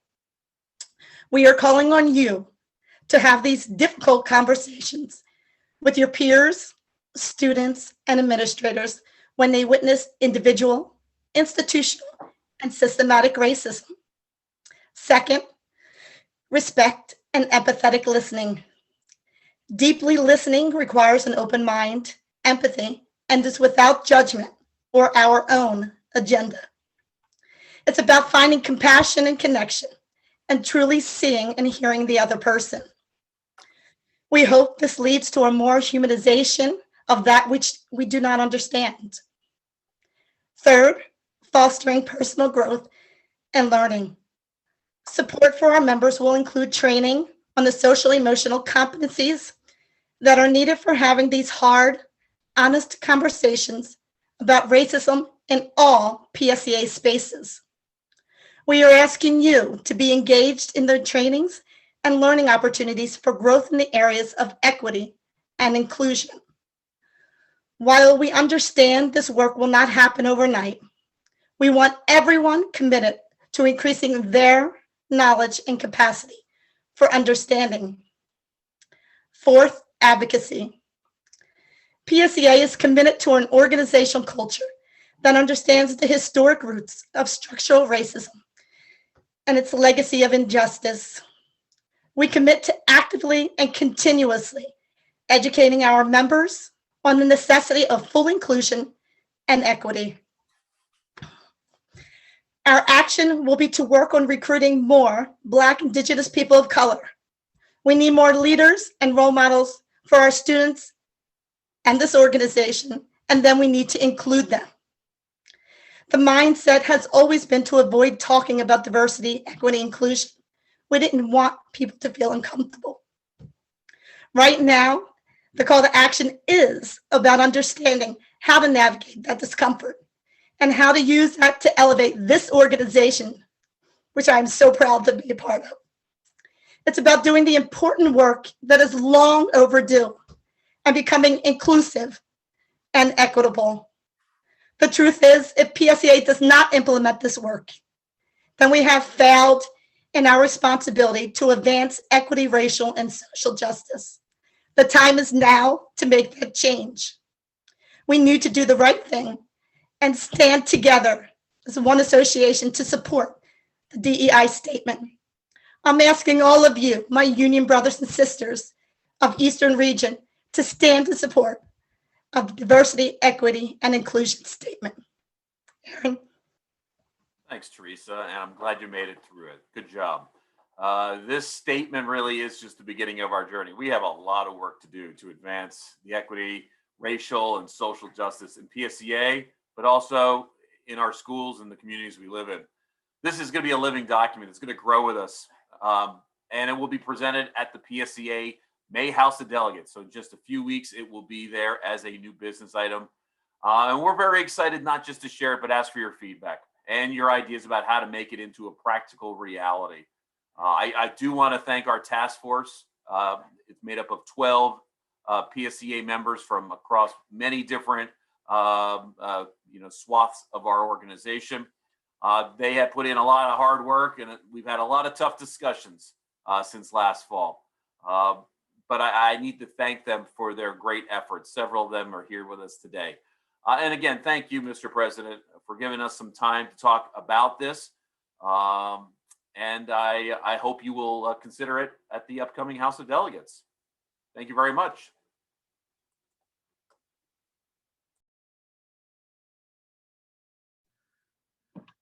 Figured I would do that at least once. Thank you very much. Jenna, Amy, any questions or comments in the chat?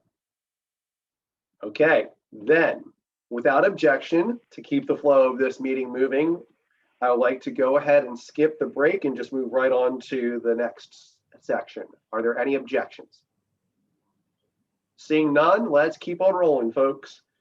We are now going to turn to the amazing Deborah Redkay, who is going to present the report of nominations and elections and the certification and presentation of candidates. Deb, the floor is yours. Okay, thank you, Mr. President. All right, we have quite a few offices to fill, and we have quite a few nominations. So at this point, I'm going to begin, first of all, by thanking President Sanguinito for the amazing job he's done these past years as president. And I'm going to open the nominations for the office of Eastern Region President. Jenna Broadhead has been nominated and seconded for the position of Eastern Region President. Are there any other nominations for the office of Eastern Region President? Are there any other nominations for the office of Eastern Region President? Are there any other nominations for the office of Eastern Region President? Seeing no other nominations, I declare the nomination for Eastern Region President closed. Congratulations, Jenna.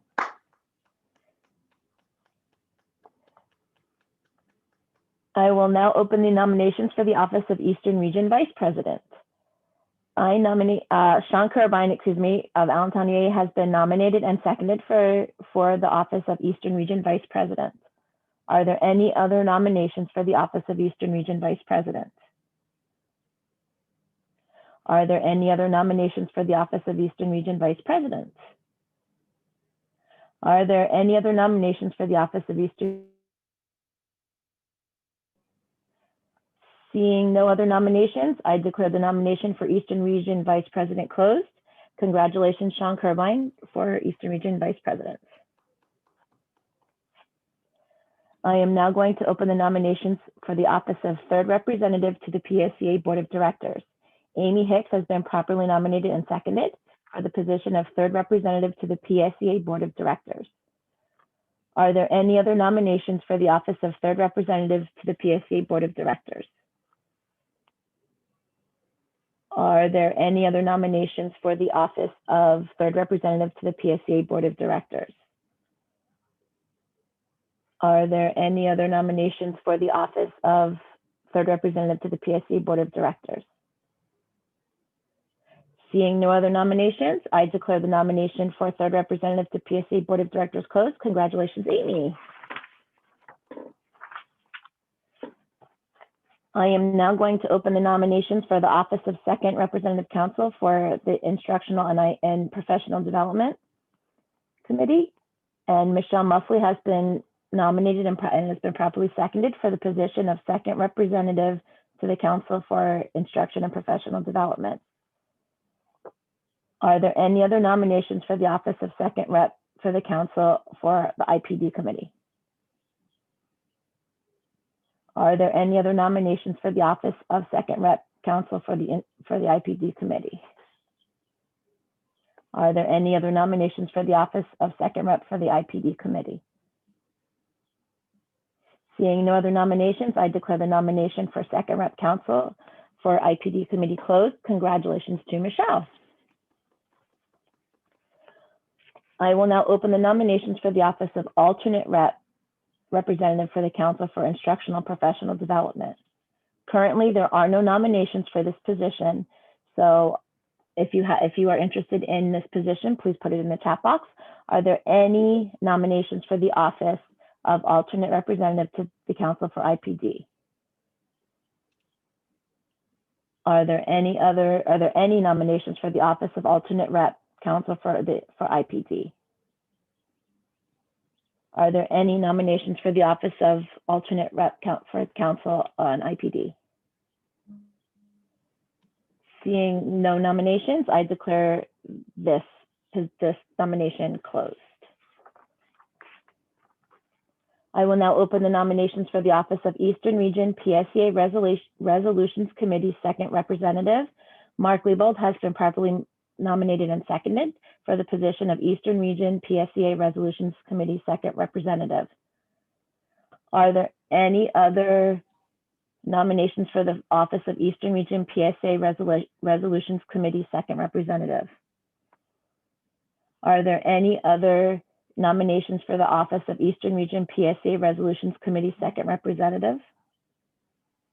Are there any other nominations for the office of Eastern Region PSEA Resolutions Committee Second Representative?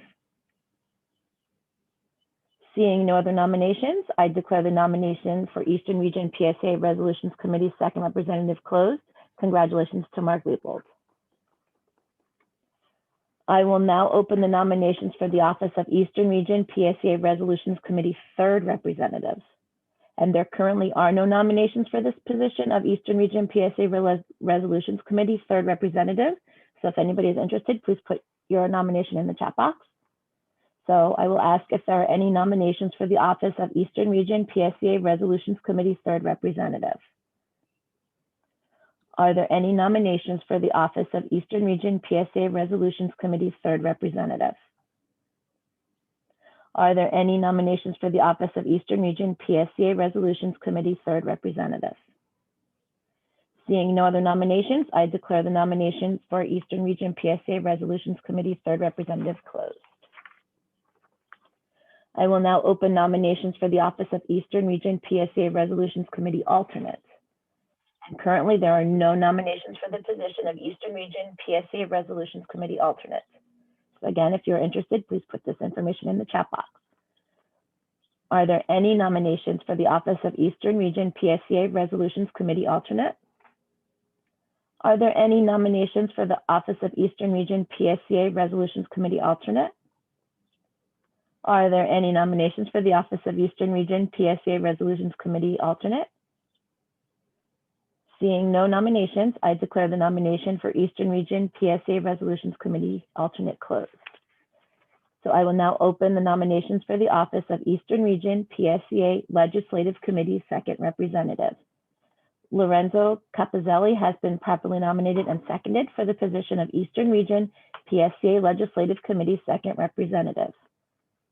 Are there any other nominations for the office of Eastern Region PSEA Legislative Committee second representative? Are there any other nominations for the office of Eastern Region PSEA Legislative Committee second representative? Are there any other nominations for the office of Eastern Region PSEA Legislative Committee second representative?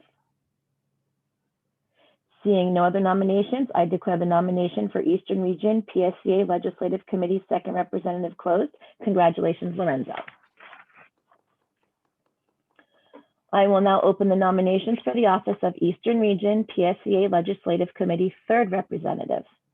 Shane Noss has nominated Jeannie Morgano, Eastern IU 20, for the position of Eastern Region PSEA Legislative Committee third representative, and it was seconded by Vicky Rishkoff. Are there any other nominations for the office of Eastern Region PSEA Legislative third representative? Are there any other nominations for the office of Eastern Region PSEA Legislative Committee third representative? Are there any other nominations for the office of Eastern Region PSEA Legislative Committee third representative? Seeing no other nominations, I declare the nomination for Eastern Region PSEA Legislative Committee third representative closed. Congratulations, Jeannie. I am now going to open the nominations for the office of Eastern Region PSEA Legislative Committee alternate. Currently, there are no nominations for this position of Eastern Region PSEA Legislative Committee alternate. So if you're interested, please put the nomination in the chat box. Are there any nominations for the office? There is a nomination. I nominate Desiree Wagner for the office of Eastern Region PSEA Legislative Committee alternate. May I have a second? Jessica Kevin Steffi, Dealey. Reading EA. Sorry. Beat Okay. you to it, Kevin. It Second. was seconded by Jessica Steffi, Reading EA, so it has properly been moved and seconded. Are there any other nominations for the office of Eastern Region PSEA Legislative Committee alternate? Are there any other nominations for the office of Eastern Region PSEA Legislative Committee alternate? Are there any other nominations for the office of Eastern Region PSEA Legislative Committee alternate? Seeing no other nominations, I declare the nomination for Eastern Region PSEA Legislative Committee alternate closed. Congratulations, Desiree. Mr. President, seeing we have no contested elections, I hereby declare these nominees to be elected to their offices. Madam Secretary, will you please cast the ballot?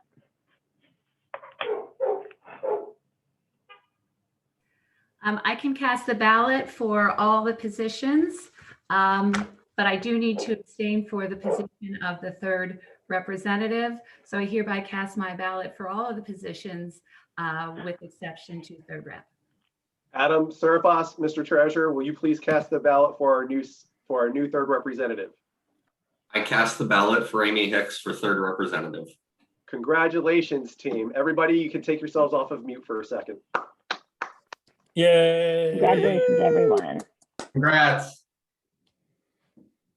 Wonderfully done. I am so proud to see all of you. We are going to have 3 of the most powerful, intelligent, and fantastic females that have ever served on the PSEA Board of Directors representing us in Harrisburg. So congratulations once again. I'm so very, I gave myself a point of personal privilege, I guess. I'm so very proud of you. I promise I'll give you one at the end, I promise, but I'm just so proud. So, all right, let's move right along then to our special. Thank you, Debbie Redkay, for your amazing work in doing that. It's one of the hardest things to do. Every single time I see it done, I'm just amazed. All right, so now we are going to move on to the special reports. Remember, if you have a report, you can either say it speaks to itself, you can either have 2 minutes to speak to it, or you can say no report, even though you should have a report since it's the House. If you have no report, simply say there's no report. If you have a question on a report, as always, please either chat or say the word hold, and we will go back to your held question. So starting with student PSEA, unfortunately, we don't have a student PSEA representative this year as far as a student goes. So we are going to move on to PSEA retired with Audrey Matheson. Audrey.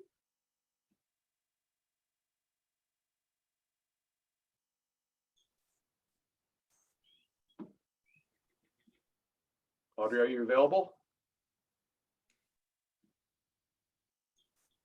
Okay, we will come back to Audrey. We'll check it out. We're going to move on to the ESP report. Ro Palucci, I don't believe that Ro is with us today. I did not see her on our guest list. Ro, are you here? Okay, she is not. So let's move on to Sean for your Labor Council report.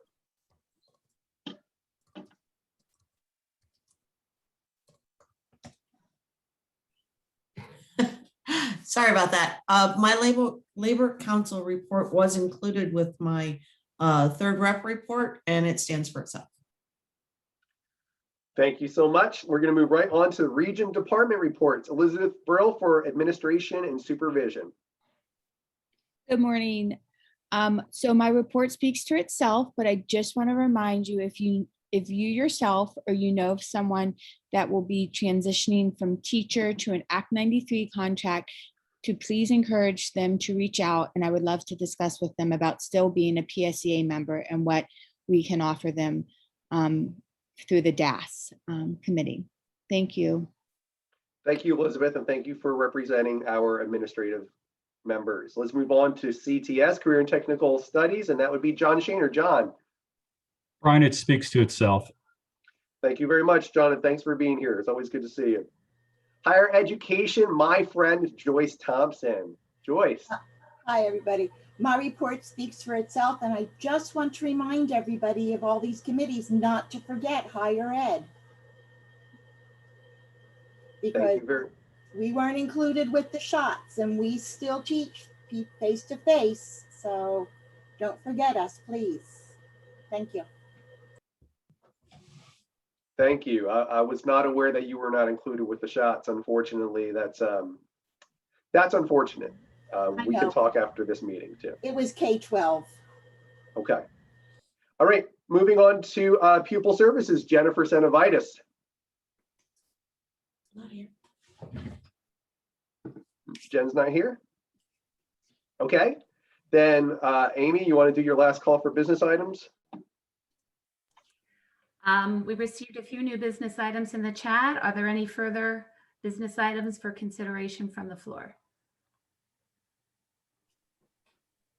If you have any, please make sure you get them to Amy right now, because as soon as the county president reports are done, we are going to introduce all the new business items. I'm seeing none. Okay, let's move on to the county president reports, starting with Adam for Berks County. Adam. All right, good morning again, everybody. I did submit a written report, but I do have two notes to it. First, there was an error in my dates. We met on February 4th, not February 2nd. But a second note, we did just have our last meeting for this school year on Thursday. And at that meeting, I officially stepped down as the county president, and Chad Roth from Boyertown EA was elected as the new county president. So if you have his contact information, please send him a message, congratulate him, and welcome him to the team. That's it. Thank you so much, Adam. Carbon County, Annalee Conway, she had sent me an email while this was going on about not being able to be here. Is she here? Did she make it or no? Okay, very good. But she did send a report that we'll make sure that you get if you have any questions. Lehigh County, John Gochenbach. Hello, my final report. Our local associations met virtually in combination with Northampton County and with the support of Corey Fetcho. And we shared safety protocols related to COVID virus in education. We did continue our every other month discussions with contractual rights and concerns of members in various working conditions. Thank you. Thank you so much. And we will end with Schuylkill County report with Lorenzo Capizzelli. Enzo. Northampton County. I lied. I skipped Northampton County. Thank you. I apologize. That name is so big, I just went right to it. All right, let's go to Northampton County with Rosalie. Sorry, Rosalie. How could you forget Rosalie? Sorry, How Rosalie. can you forget me? I'm so easily seen. There is a written report, and I just wanted to take a moment to thank John for all the time and support that he gave working with Northampton County. I was hoping to have a really nice friend of education dinner that we could give him a big send off this year. But unfortunately with COVID, obviously we had to put that off for another year. Hopefully can bring it back next year. And we're looking forward to working with Jane Coronati, who has stepped up as president for Lehigh County. Thank you. And now Lorenzo Capizzelli for Schuylkill County. I submitted a report. The report speaks for itself. Thank you so much. I have a motion, since seeing no holds. I have a motion by Amy Hicks, Daniel Boone, seconded by Chrissy Stauffer, Reading Education Association, to adopt all of the special region, department, and county president reports. All in favor, please say aye. Aye. All opposed, please say no. We have adopted all reports as given. We're going to now ask Amy Hicks to talk about what our new business items are. We will then take a 10-minute break, and then we will move into our second business session. Amy? All right, I'm going to share my screen. I have a draft of the proposed business items for our consideration. The first new business item is to adopt the proposed changes to the bylaws. That was moved by Jenna Broadhead and seconded by Sean Curbine. The second new business item before us is to endorse the proposed diversity and equity statement from the PSEA Equity Task Force. That was moved by Sean Curbine and seconded by Jenna.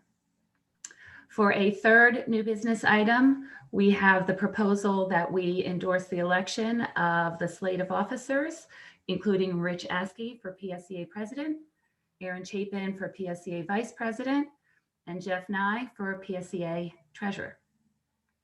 That was moved by Jenna and seconded by Rosalie Davis.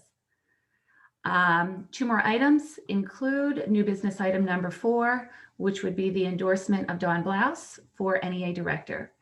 That endorsement is proposed by Kevin Dealey from Eastern Area Education Association, seconded by Mark Spangler from East Penn.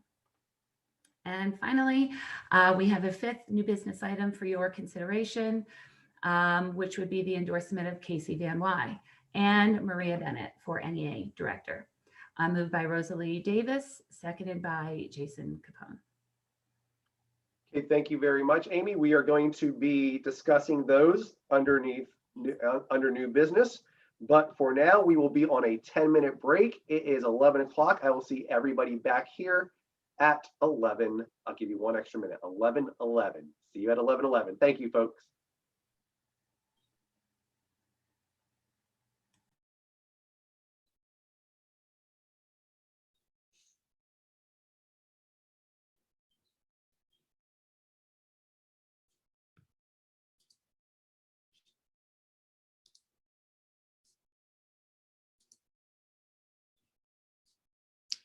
Good job, Debbie Redkay. That's hard. Thank you. I learned from you guys. You guys are the best. Congratulations to you. It's exciting. Thank you. That's hard work. You did a great job. I don't feel like I do enough, so I appreciate that. But you guys did it. You will be amazing. I'm excited for you. Thanks. I mean, I've never seen yourself there 7 years ago, so I'm really proud of you for that. You know? It's been a long 7 years, Debbie Redkay. It's been a long 7 years. Yes, it has. You are magnificent, Jenna. Agreed. Strong You women. are, Strong women. yeah, I was going to say you're an inspiration, Jenna, and it's amazing. Amen. You're Amen. perfect. And you'll do You a are great job. Well, true inspiration. I'd like y'all to see my little red fingernails for Miss Corey Brown. So, Aww. Her birthday is coming up soon. all right, I got to pee before I start crying.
1 minute, folks.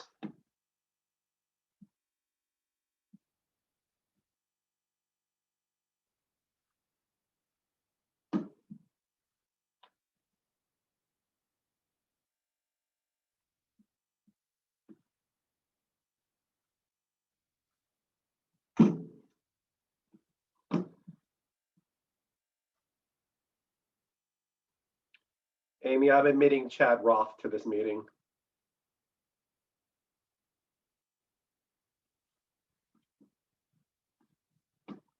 Welcome, Mr. Berks County President. Congratulations, sir.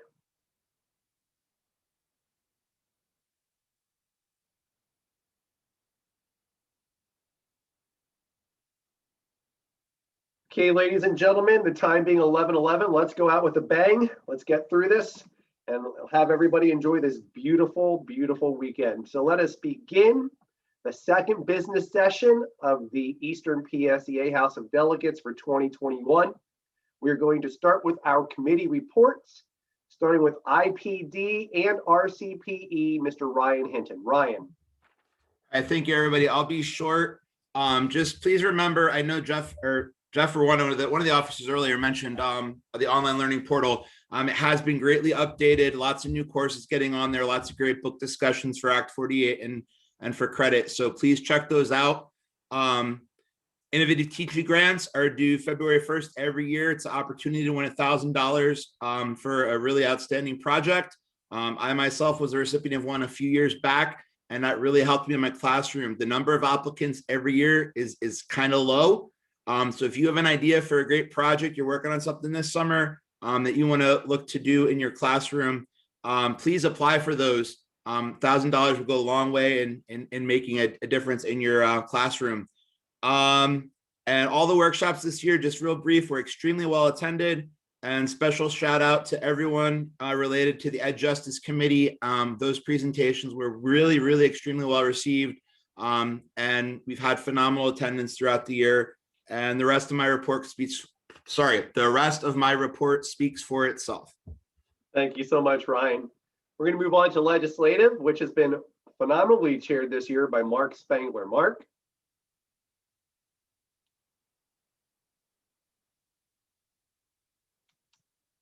Mark, are you here? Okay, I am actually going to put a hold on that one and try to come back to it. Let's see. Moving on to our Political Action Committee, PACE, Rosalie. Hi. You can see in the report, I did my standard of where PACE donations were this year. Our locals have been active. We have Allentown, Bethlehem, East Penn, Parkland, and Southern Lehigh, who have done some drives for local school boards, which is something that is very helpful, especially when you're negotiating, when you have a supportive local board. The PACE committee did meet, and we recommended for Judge of Court of Common Pleas, Zachary Cohen and Iman Jara for those positions. So upcoming, please, for North Lehigh County, keep that in mind and check out Schoolhouse Ballot for your local, any recommended candidates. PACE training was held online, held by our GR governors, and we had a number of people who were there in attendance on how to run a PACE drive. One thing that PACE in itself is really going to be focusing on in the upcoming year is to have all locals have their own PACE chair. The advantage to that is in a lot of, especially smaller locals, that's all handled by the presidents. And presidents, you have enough that you're dealing with on your own that you have to handle. This would be something to highly consider, having a dedicated PACE chair to deal with that for you. Anyone who's interested in that can contact myself or contact Tiffany Dollar at the Eastern Region office, and we will be happy to assist in any way that we can. That's what I have. Thank you very much, Rosalie. Moving on to resolutions, is Hugh Lester here? Do I have anybody from the resolutions committee that is here? I'm on resolutions. We meet again coming up in May, and nothing new. There were some resolutions, but I don't have them handy. Okay, thank you, Tim. We're going to move to Constitution. Can I add something to that? The resolution. We're going to hold. We'll call hold for that and then come back to it then, okay? I was just gonna say the date was May 10th. Okay, then we won't hold it. All right, then we'll, Yeah. okay. We'll move on to Constitution and bylaws. Jenna Broadhead. The report speaks for itself. Thank you. And Jenna Broadhead, of course, if we adopt our Constitution and bylaws, we'll be sharing that Constitution and bylaws with the Constitution and Bylaw Committee for PSEA so that we can get it approved officially. And they will become our new bylaws. All right, we're going to move on to appointed committees. Stephanie Tolles is not here. Stephanie Tolles Ace, she is not here right now. So we are going to go ahead and move to collective bargaining. Brad Landis. I don't believe that Brad is here either, so we'll move on to communications with Amy.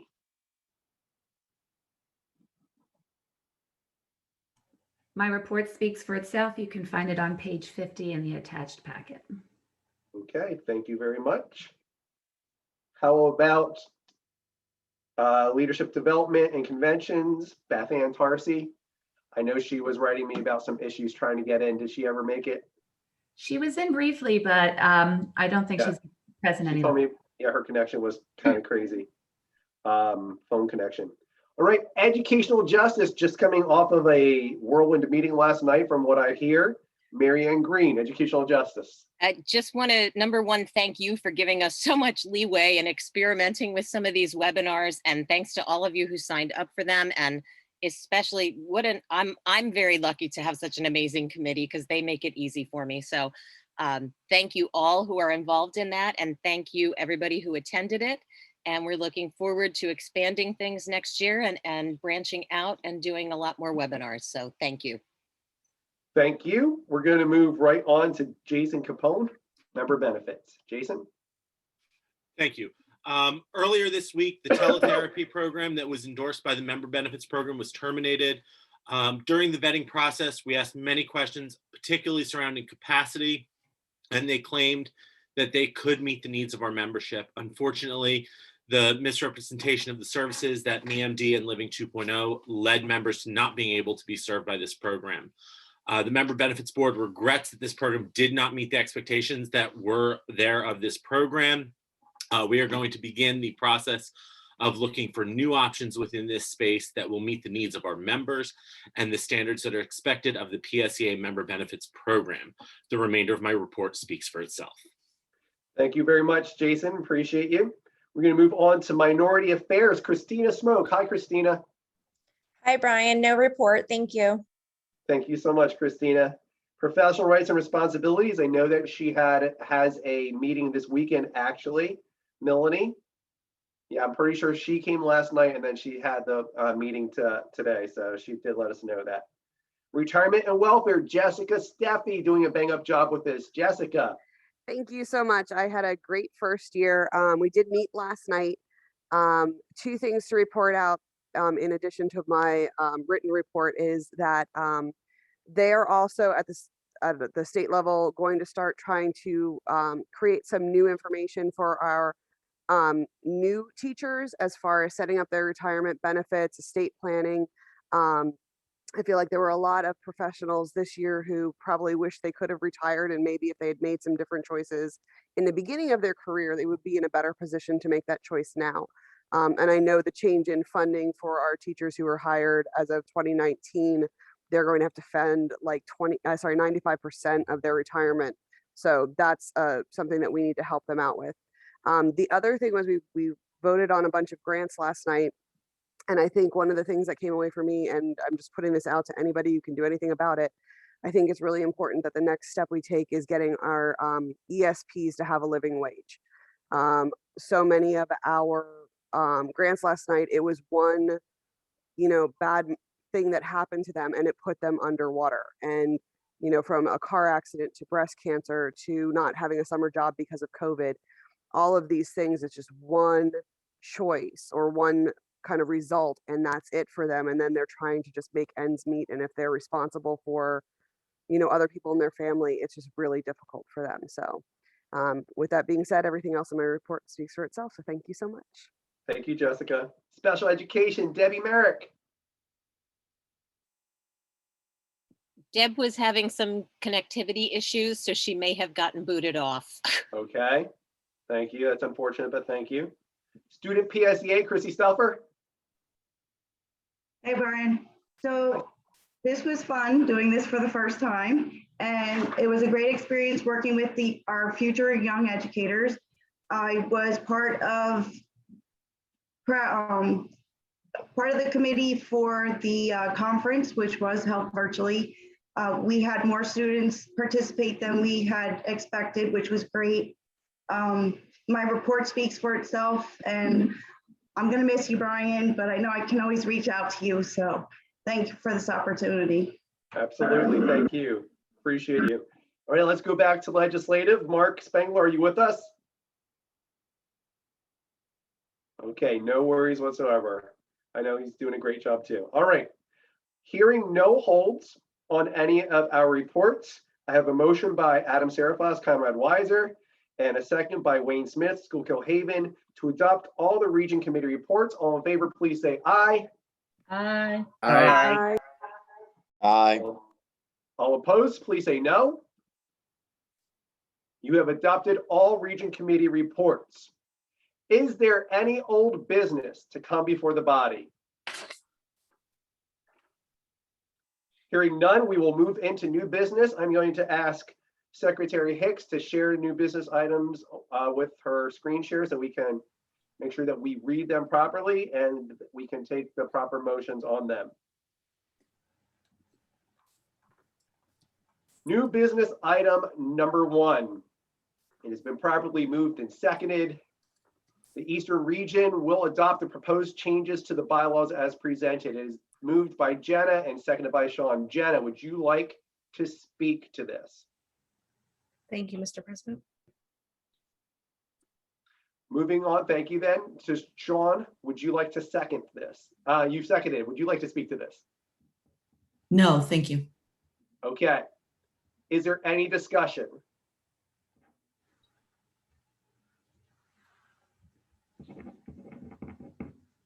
Checking the chat. Amy, is there any discussion?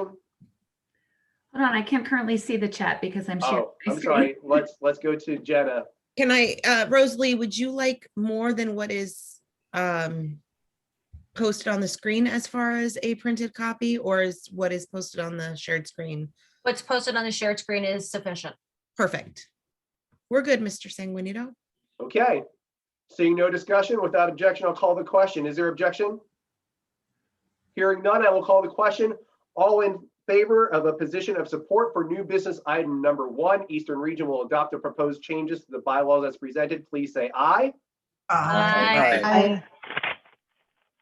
All opposed, please say no. You have adopted the changes to the bylaws for new business item number 1. Moving on, new business item number 2. The Eastern Region will endorse the proposed diversity and equity statement from the PSEA Equity Task Force. This has been moved by Sean and seconded by Jenna. Sean, would you like to speak to it? Yeah, just real quick. In the time that we live in right now, this couldn't be more important. It is important for us to step out as an organization at the local, the regional, and the state level, and even nationally, and say this is right or this is wrong. And this gives us a platform to start with. So I think that it's very important, and I absolutely support this. Thank you. Jenna, would you like to speak to it? I concur. Thank you. Is there any discussion? If there is, please say something in the chat if you would like to speak.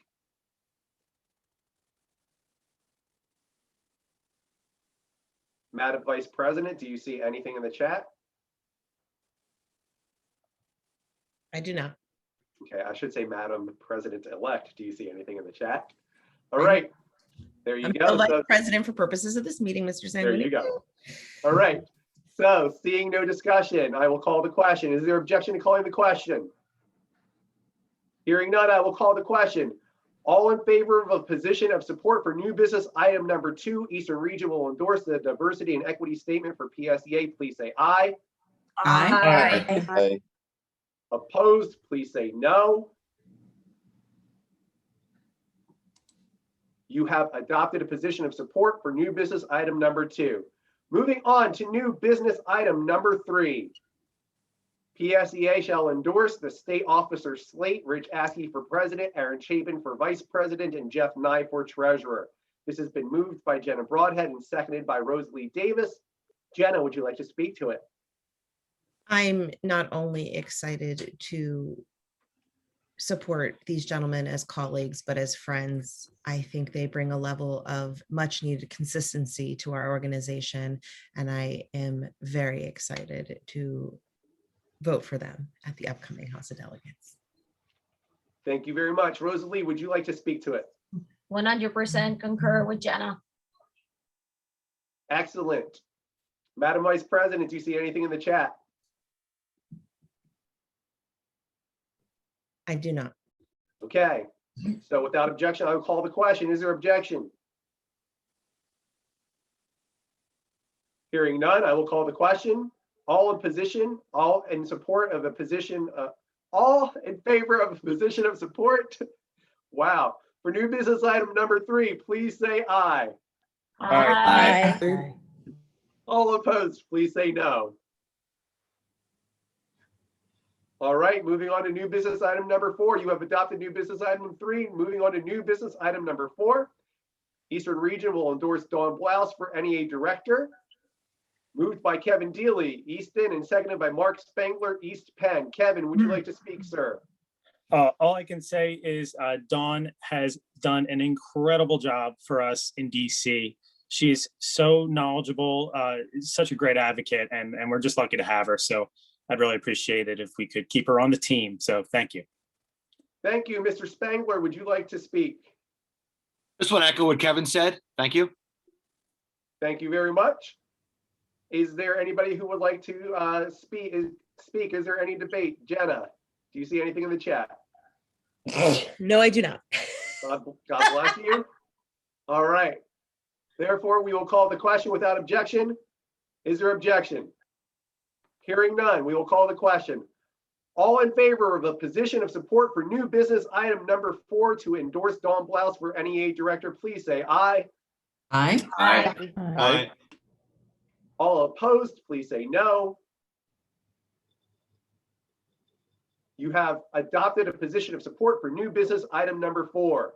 And the final new business item of the day, new business item number 5, Eastern Region shall endorse Casey Van Wy and Maria Bennett for NEA Director, moved by Rosalie Davis, Bethlehem EA, and seconded by Jason Capone Easton. Rosalie, would you like to speak? Just think both of these women will do an absolutely wonderful job for us in Washington and with NEA, and I believe they deserve our recommendation. Excellent. Jason, would you like to speak? I 100% agree with Rosalie. Excellent. Madam Vice President, do you see anybody in the chat who would like to speak? I see Rudy Burris would like to speak. Rudy Burris, as a participant, but as a non-delegate, unfortunately, at this point, I'm not allowed to let you speak until afterwards. However, Kevin Deely would like to speak, and I feel like he may share the same message as Rudy Burris. Thank you. Go ahead, Kevin. Thank you very much, Madam President-elect and Brian. I know both of these women quite well, and I'm sure Rudy would probably echo that they will be great additions to our NEA team. Maria is incredibly fierce advocate as an ESP, and I don't know if it's appropriate for me to allow to yield to Rudy and let him speak on my behalf, but unfortunately we can't do that since he's a guest, but I'm sure okay. that you and he share a mindset potentially. Yeah, we're looking forward. I'll be the only man, the only male on the NEA team next year. So lots of incredible, powerful women, just like we have in Eastern Region now. So thank you so much. Thank you very much. Is there anybody else that's a delegate that would like to speak? I see Tim Carney. Tim? Yeah, I've worked with, I'm going back to number 4, Dawn. I've worked with Dawn terrific on resolutions and on the board. And then specifically Maria has I've worked with Maria on resolutions at NEA and PSEA, and she's fantastic. She'd be a great addition. Excellent. Anybody else? Okay, well, then I will call the question. All in favor of a position of support for new business item number 5, Eastern Region endorses Casey Van Wy and Maria Bennett for NEA Director, please say aye. Aye. Opposed, please say no. You have adopted a position of support for new business item number 5, and ladies and gentlemen, that ends our new business. It is my pleasure to let all of the candidates know, which I am writing myself a note now, let candidates know that they have received the unanimous support of Eastern Region. All right, excellent. Thank you for allowing the new business to go so swimmingly. Rudy, as a guest, would you like to say anything, sir?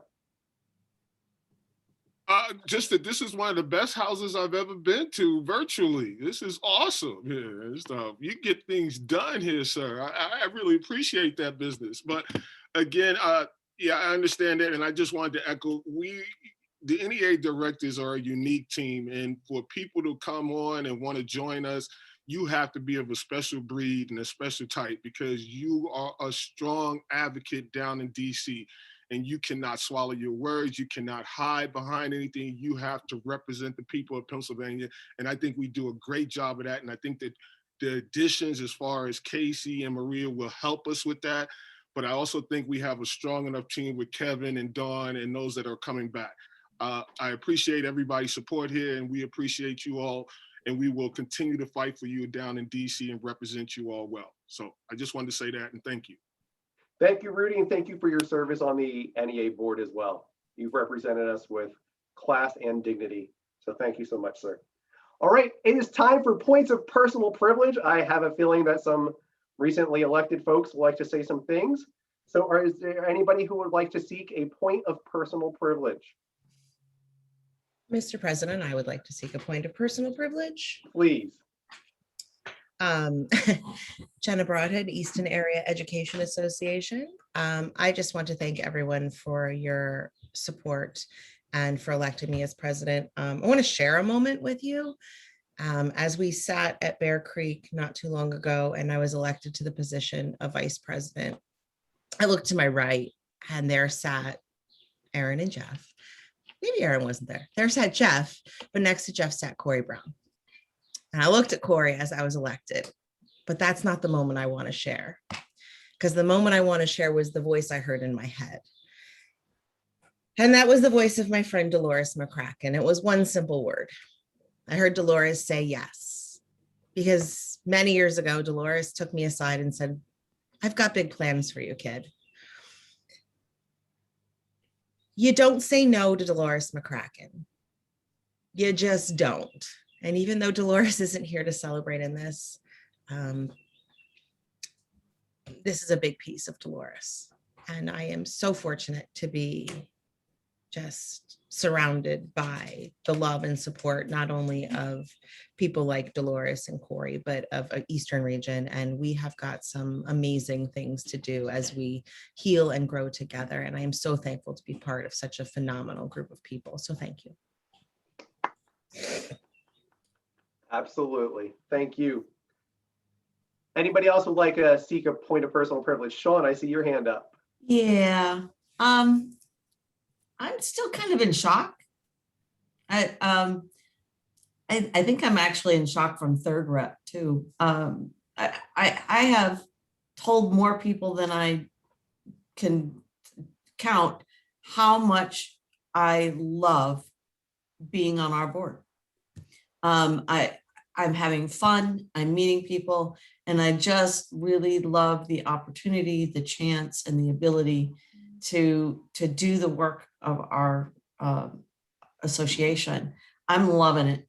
And to advance, to be part of the team going forward as VP, I am unbelievably thankful for you. And so looking forward to working with us. We are going to be great. Wonderful. I see Kevin, and then I'm going to go to Amy, and then I'm going to go to Rosalie. Kevin? Thanks, Brian. I just wanted to recognize you and thank you for your service to the Eastern Region. I know you and I came up together in the beginnings, and as local presidents, and we've done a lot of the same things. And your heart is always on your sleeve.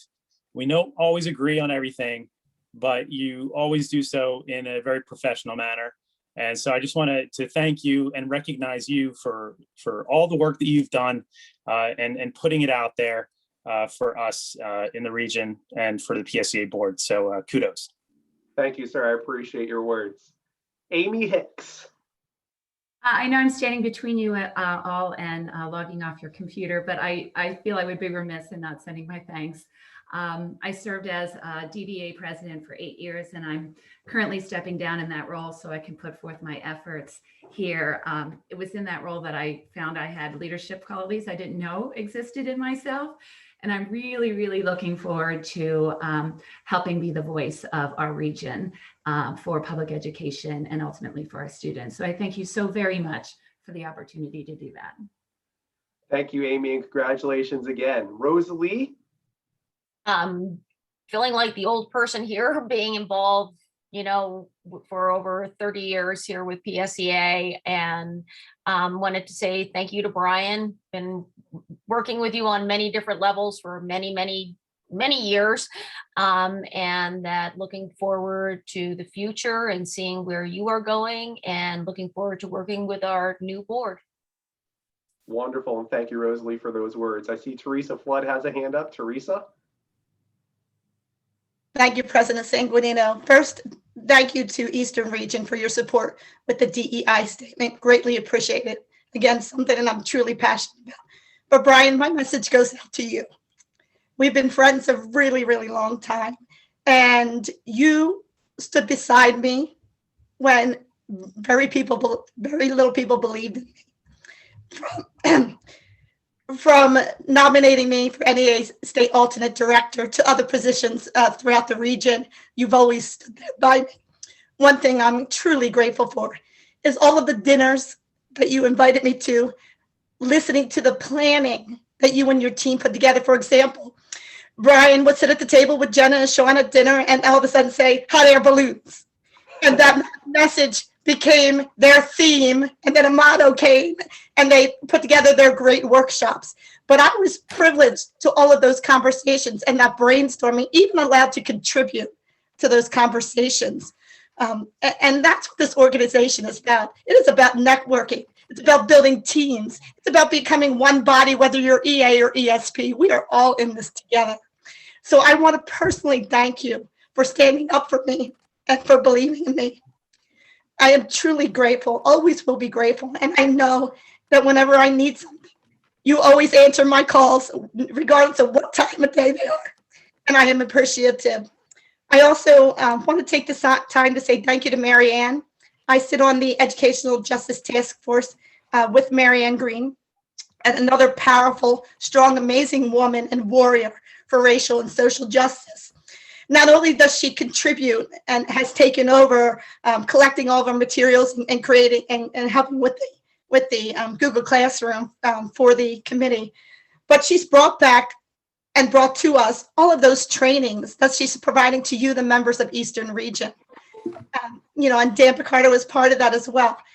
And I just want to say thank you to all of the members I worked with on resolutions, on NEA resolutions, PSEA resolutions. You have a strong, committed leadership team. So I am grateful for being here and allowing to be part of this tonight. Thank you. Thank you so much, Teresa. Jenna, I see your hand up again. Go ahead. Correct. I'm going to ask for something that I've never asked for as vice president. I'm going to ask you to yield the chair to me for a few moments. I'm not really going to ask you to do it. I'm going to tell you to do that. So I will yield the chair. Okay. So Obviously, this is not the way you would have liked your last meeting to go, but I needed to take the opportunity to send you off in a fashion that would have been fitting. And I could not do that by myself. You are the great linguist of the group, but I needed to call upon some friends. So I asked some friends to join us today to say a few words about working with you in your role as president. So, Lori, would you mind? And I'll do my best not to cry, Brian. You know how I am very good at that. But I wanted a lot of you to know, and some of you may know this, some of you may not know this. When Brian and I first met, believe it or not, even though we were both from Reading, we met at Gettysburg. It was an Eastern Region meeting. It was at, I believe, the old Masters Hall is where we met. And we just started talking to each other. How are you doing? You know, networking like you're supposed to do at Gettysburg. And we asked each other, that, you know, what's your name? My name, you know, and where are you from? And we were just shocked that we're from the same district, but with the size of Reading, it's not something that is that outlandish, but we met there. And I was inspired by his passion. And our local president wasn't so inspired by his passion, but that particular year they were pushing forward safety concerns about buildings and the health of buildings. And I convinced our president to have Bryan take over that role. And he and Paul Gottlieb went to Washington, D.C. and different workshops. And, you know, one thing led to another. Then in Reading, I ran for president, which some of you may know that, and I lost by 47 votes. And the person who won the election, fortunately, did not do, in my opinion, a very good job. And Bryan ran the next time against him and won. And he helped to clean up our association in many, many different ways. He even got a spotlight on CNN with Lily and Sanjay Gupta about the problems that we had in one of our middle schools, which was so exciting. I wish I would have been there for that because that was the middle school that I went to. And then from there, things kind of progressed. We worked together as officers for the Reading School District for many years. And then, as you know, I ran for Eastern Region VP, and just prior to that, I found out Bryan was going to run for president, and I was elated. And we had so many car rides together, being from the same local. We would meet at the REA office, we'd go to region meetings, we'd go to meetings for the counties, we'd go everywhere together. And we had so much fun in those car rides. We'd talk, we'd share ideas, and a lot of times Bryan would practice his speeches with me in those car rides. He didn't need any help with that, but he always wanted my opinion on whether something worked, didn't work, what he could do. I wasn't much help because Bryan can do that without any help. One thing I really enjoyed being an officer with him was the fact that at board meetings, he always praised Tim and I, always. He also always encouraged us to speak at those meetings, which isn't always the case for different regions. Usually you only hear the president, but Bryan always wanted us to be a part of those meetings and to have a voice. Maybe not Tim as much as me, but for the most part, he did encourage us to talk.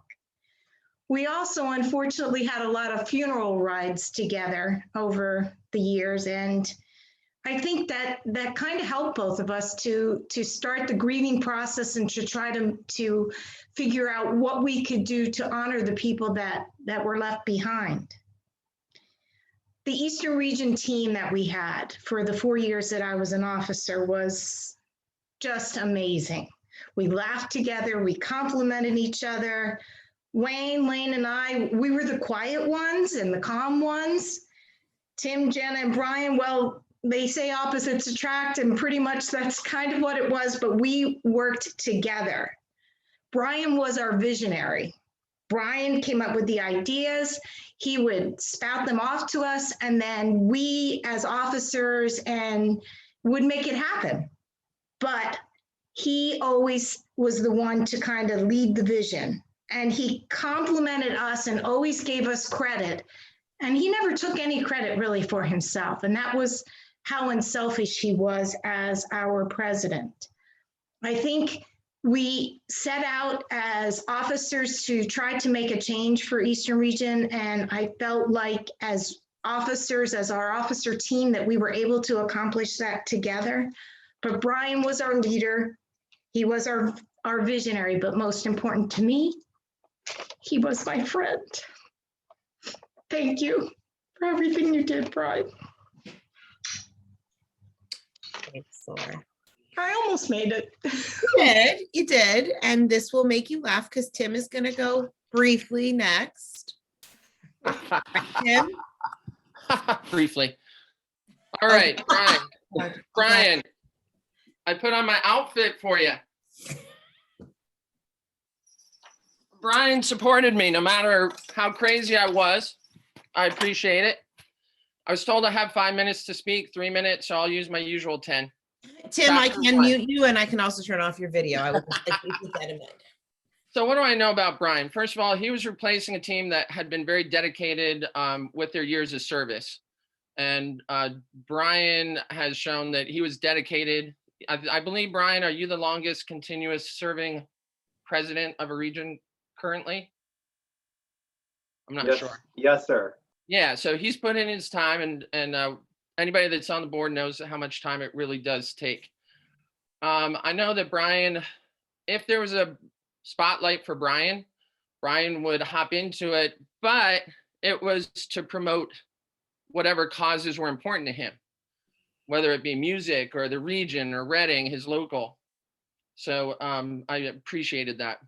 I know when I was still an officer for the region, I'm sorry, I know when he was still a Reading officer, I believe he somehow got my daughter to her first protest. She's now 15 and a teen interested in civic action. I know when I was working in the region, I'd start seeing more and more educators from Reading start showing up at the region meetings. I know Bryan is passionate about his students, about educators, about music education, about unionism, about PSEA, his region and his local, about the education profession. I know Bryan knows he's not perfect. He knows I'm not, and we all know we're not. I've seen him work in areas where he needed to work. I know Bryan forgave me, whether it was stripping bear comments in front of scholars, slapnut comments at an invocation, going 10 minutes instead of 5 like today, my outfits. The best example though was the first night we were at a board meeting. Afterwards, we were with a wealthy donor who was all set to donate instruments to Reading, and somehow I talked them out of it. And Bryan remained my friend for the years I was still on the board. I've said this before about Bryan, but he is a man of vision and action. He has ideas. He had ideas when he came in, and he made sure that he did them or got other people to buy in to do it. The Fall Fest, the golf tournament, the TV at the office, the painting, the region logo, the student scholarship, casino night, and much, much more. You have to admit, he either implemented or motivated others to implement change that has left an imprint. I know Bryan had things to say and said them so well, so many great speeches, but he also encouraged others to express themselves, whether through ideas or music or ideas at region kickoffs. I know I've seen Bryan step down as often as he's stepped up, letting others step up, always allowing Lori, Wayne, Elaine, or I to take on responsibility. Lori and I were never held back from speaking at board meetings. I know Bryan was not afraid to throw his hat in the ring and take a chance, running for this office, running for other offices. I've seen him win a couple, I've seen him lose with grace. He promoted Eastern Region with pride, not just Berks County, not just Allentown, not just Urbans, not just Northampton, but all 5 of our counties, our entire region.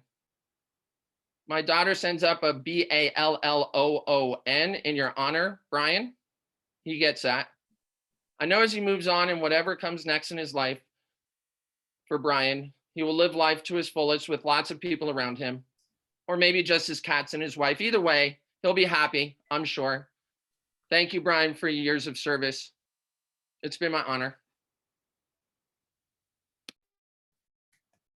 I'd like to give a shout out to myself for resisting the temptation to mute Tim just for sport, but thank you, Tim. Any of the other current or former region officers want to take a few minutes to send some words, and then Bryan, I'm going to boss you around for a moment and we are going to close out this day. Sean, Amy, Bob, Wayne, Lane. Jenna, I'd like to just say real quick, Bryan, I'm not going to have a long speech. Just thank you for leading us while allowing us to all shine in our own way.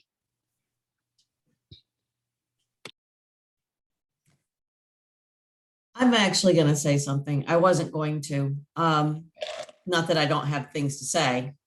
We all know that. But I do want to say that I'm here today because of Bryan.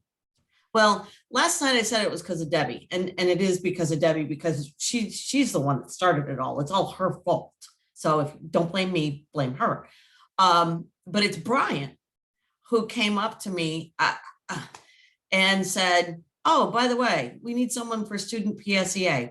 And I'm like, "What?" And he's like, "No, you'll be fine."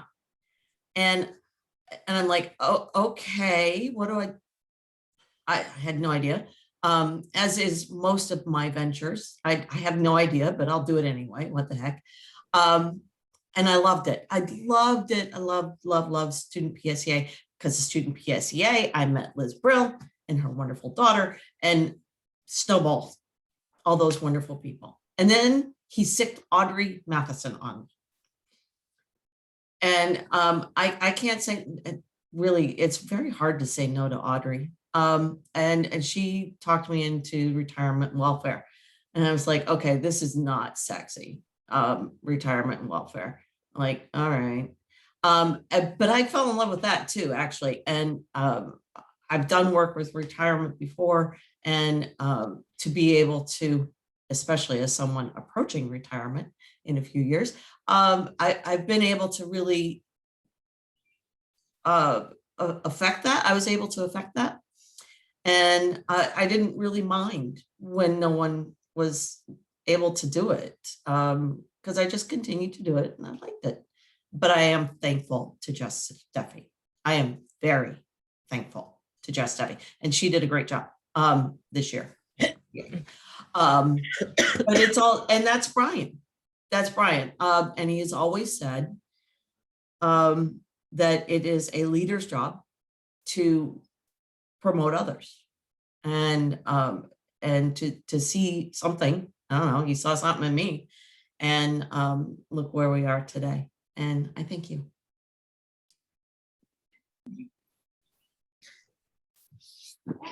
Jenna, I wasn't going to take a moment, but Sean made me think of something I wanted to say about Bryan. So about getting involved. So I just happened to think about my first event with Eastern Region was at the House of Delegates at Pocono Manor. And I was very new and did not know what to expect. Bryan welcomed me that night. He encouraged me, talked to me, and danced with me, and like it danced with a group of us, not just with me. Sorry, I don't want to sound like that. But you know, as Sean said, like promoted leadership, and not only promoted leadership, but by helping get me involved, also led to me meeting my husband and our daughter through PSEA. So not only does he promote leadership, he promotes families. And I just wanted to thank him for always promoting leadership and always being appreciative and knowing that the work couldn't be done without the people around him. And he was always so supportive of that. And I just wanted to take a moment to say thank you, Bryan, because you've touched more people than you probably even realize. And you will continue to be a driving motivation for us as we continue on. All right, well, I am going to send it to the MC of all MCs before I give you a final order, President Sanguinito. So Wayne, if you could wrap it up for us, I would greatly appreciate it. Alrighty. Hey, Brian, I'm going to be speaking for Lainey and I, and one, because she's the brains and everybody knows that, and I'm the eloquence and eye candy. So I just figured that. And a quick shout out, Lori, the shirt was awesome. You should have let more people see it. She had an authentic Skook shirt on. And Brian, we will get you an authentic Skook shirt also. But Brian, just want to say, you know how we feel about you, and it's been a pleasure and an honor to serve with you. I truly believe, and I've told you this before, that you epitomize the word union for what you did for Eastern Region. You made everybody feel a part of the region. You brought the region together and made us one of the premier regions, like you said earlier, and I thank you for that. And I thank you for being allowed to be a part of it. And I remember the first time we met, somebody was saying earlier about the first time, I think Lori was saying, where they met at Gettysburg. I remember the first time that we met was at Viva. And I think you were nervous, and I think we were nervous, because we kind of knew each other, or knew who each other were, and just didn't know how it worked. And Lainey and I were already officers, and you came in. But I have nothing but respect and love for you, my brother, and I wish you well. And I am hoping so much that if you give Laura 10% of the time that you have freed up now from doing union stuff, she will be the most happy, coveted wife in the whole world, and she deserves that for standing by you. So blessings to you, and you know we love you, and Godspeed, my friend. So Brian, you are now going to go to the outside of the perimeter of the room that you're in, and there should be something outside of the room waiting for you. Just stop asking questions and do it. God. And there's a murderer on the other side of his door. Just kidding. Well, you're supposed to come back in. And as you open this, remember that the inner workings and the bonds that we share and are interwoven within each other, and let this continue to carry you and embrace you with the love you have for the union and the union has for you. So go ahead and open that, and I will then yield the chair back to you. So thank you. There was no murderer. Sorry, guys.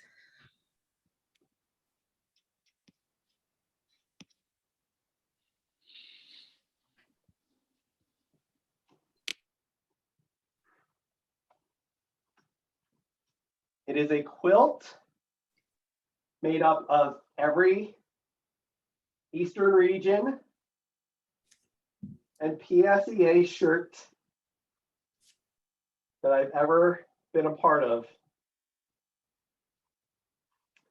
I'm going to wear it proudly. Brian, it's not a scarf. Take it off. Not a scarf. It's a little big for a scarf. Just a little bit. For the first time in 6 years, I have nothing prepared to say. I thought I said everything when I gave my address, and I wanted us to be done at 12, and we're going to be done at 12. So all I will say is I have such great love for all of you. I have such great anticipation and excitement for the future.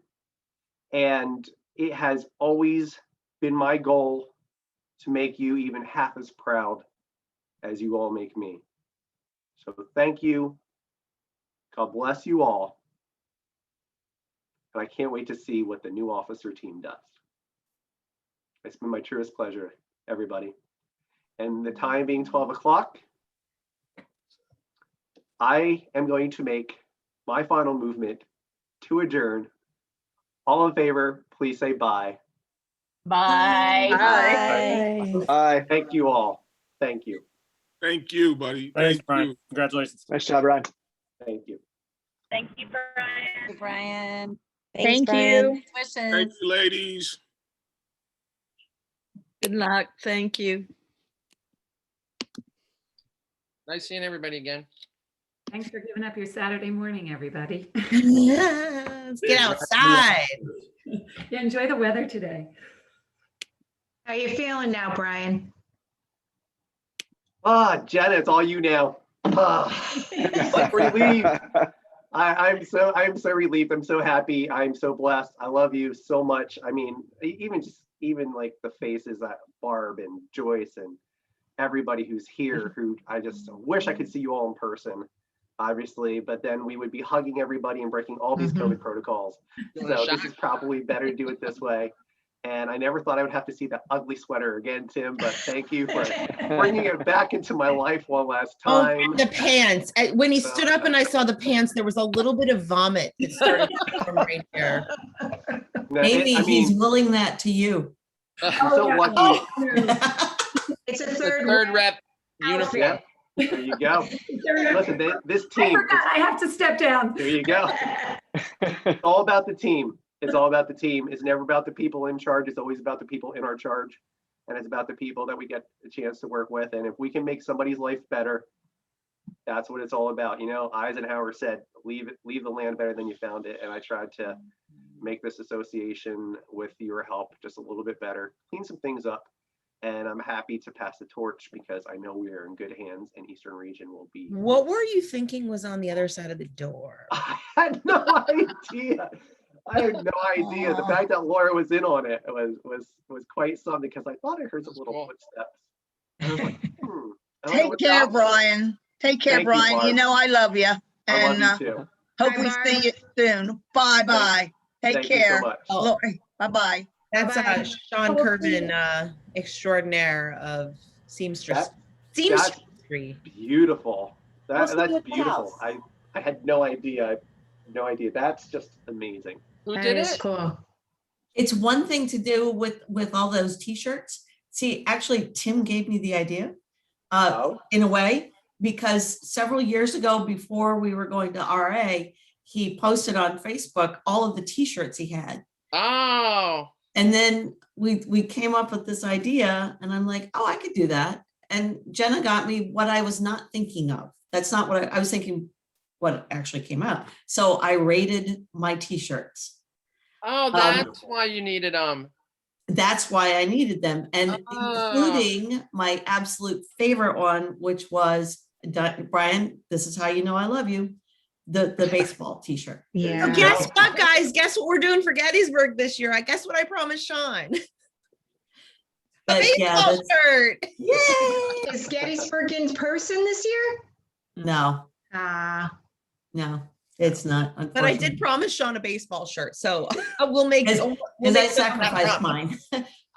Thank John Gockenbach because he gave me several of them as well. Because I needed just a couple more.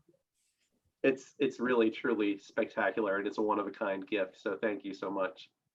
Yeah, you know I love you guys. I mean, even Ryan Hinton, who's not an officer, but still hanging out. I do. He just wants us to think he's involved in the meeting yet. Oh, I will. My daughter, I rousted my daughter out of bed and said, "You got to go." She said, "You still want that?" And I'm like, "Yeah, kind of." So Brian, she's the one that Brian was going to help, but he had to work this morning, so.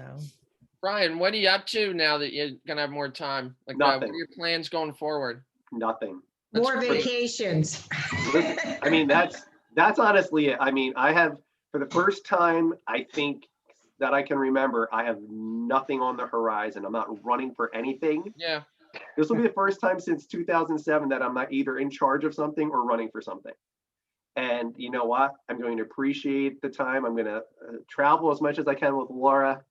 Use as many days as I possibly can, find as much time, spend my birthdays with my family instead of my union family. Yeah, but you won't get peanut butter pie. I will find some peanut butter pie, I'm sure. But no, I turned 50 in 5 years. I'm looking forward to saving some money and going to Greece, maybe. But besides that, I mean, just keep doing what we're doing. I have such a blessed life. And I have an amazing wife who's always like Wayne was saying, supports me through all this stuff. And it takes a lot of time. I mean, it takes a lot of time. I don't think it'll hit you until you're done. Like now, Lot you don't of have it, you time. realize how much time you put in. Like it takes a lot of time. And And, Amy- and I've loved it. And I've loved it. But there was no reason. I mean, listen, I'm not being humble. There's no reason for me to hang out anymore. Like I've done what I wanted to do with this organization, and we have so many people ready to step up and take over. And that's the whole goal of any time you're in charge of anything, is to find people, bring them up, and just let them make their own differences. So I'm just appreciative that you guys all took the journey with me. It's been great. I have to figure out something else to do so I can keep wearing these suits. Did we surprise you, Lori?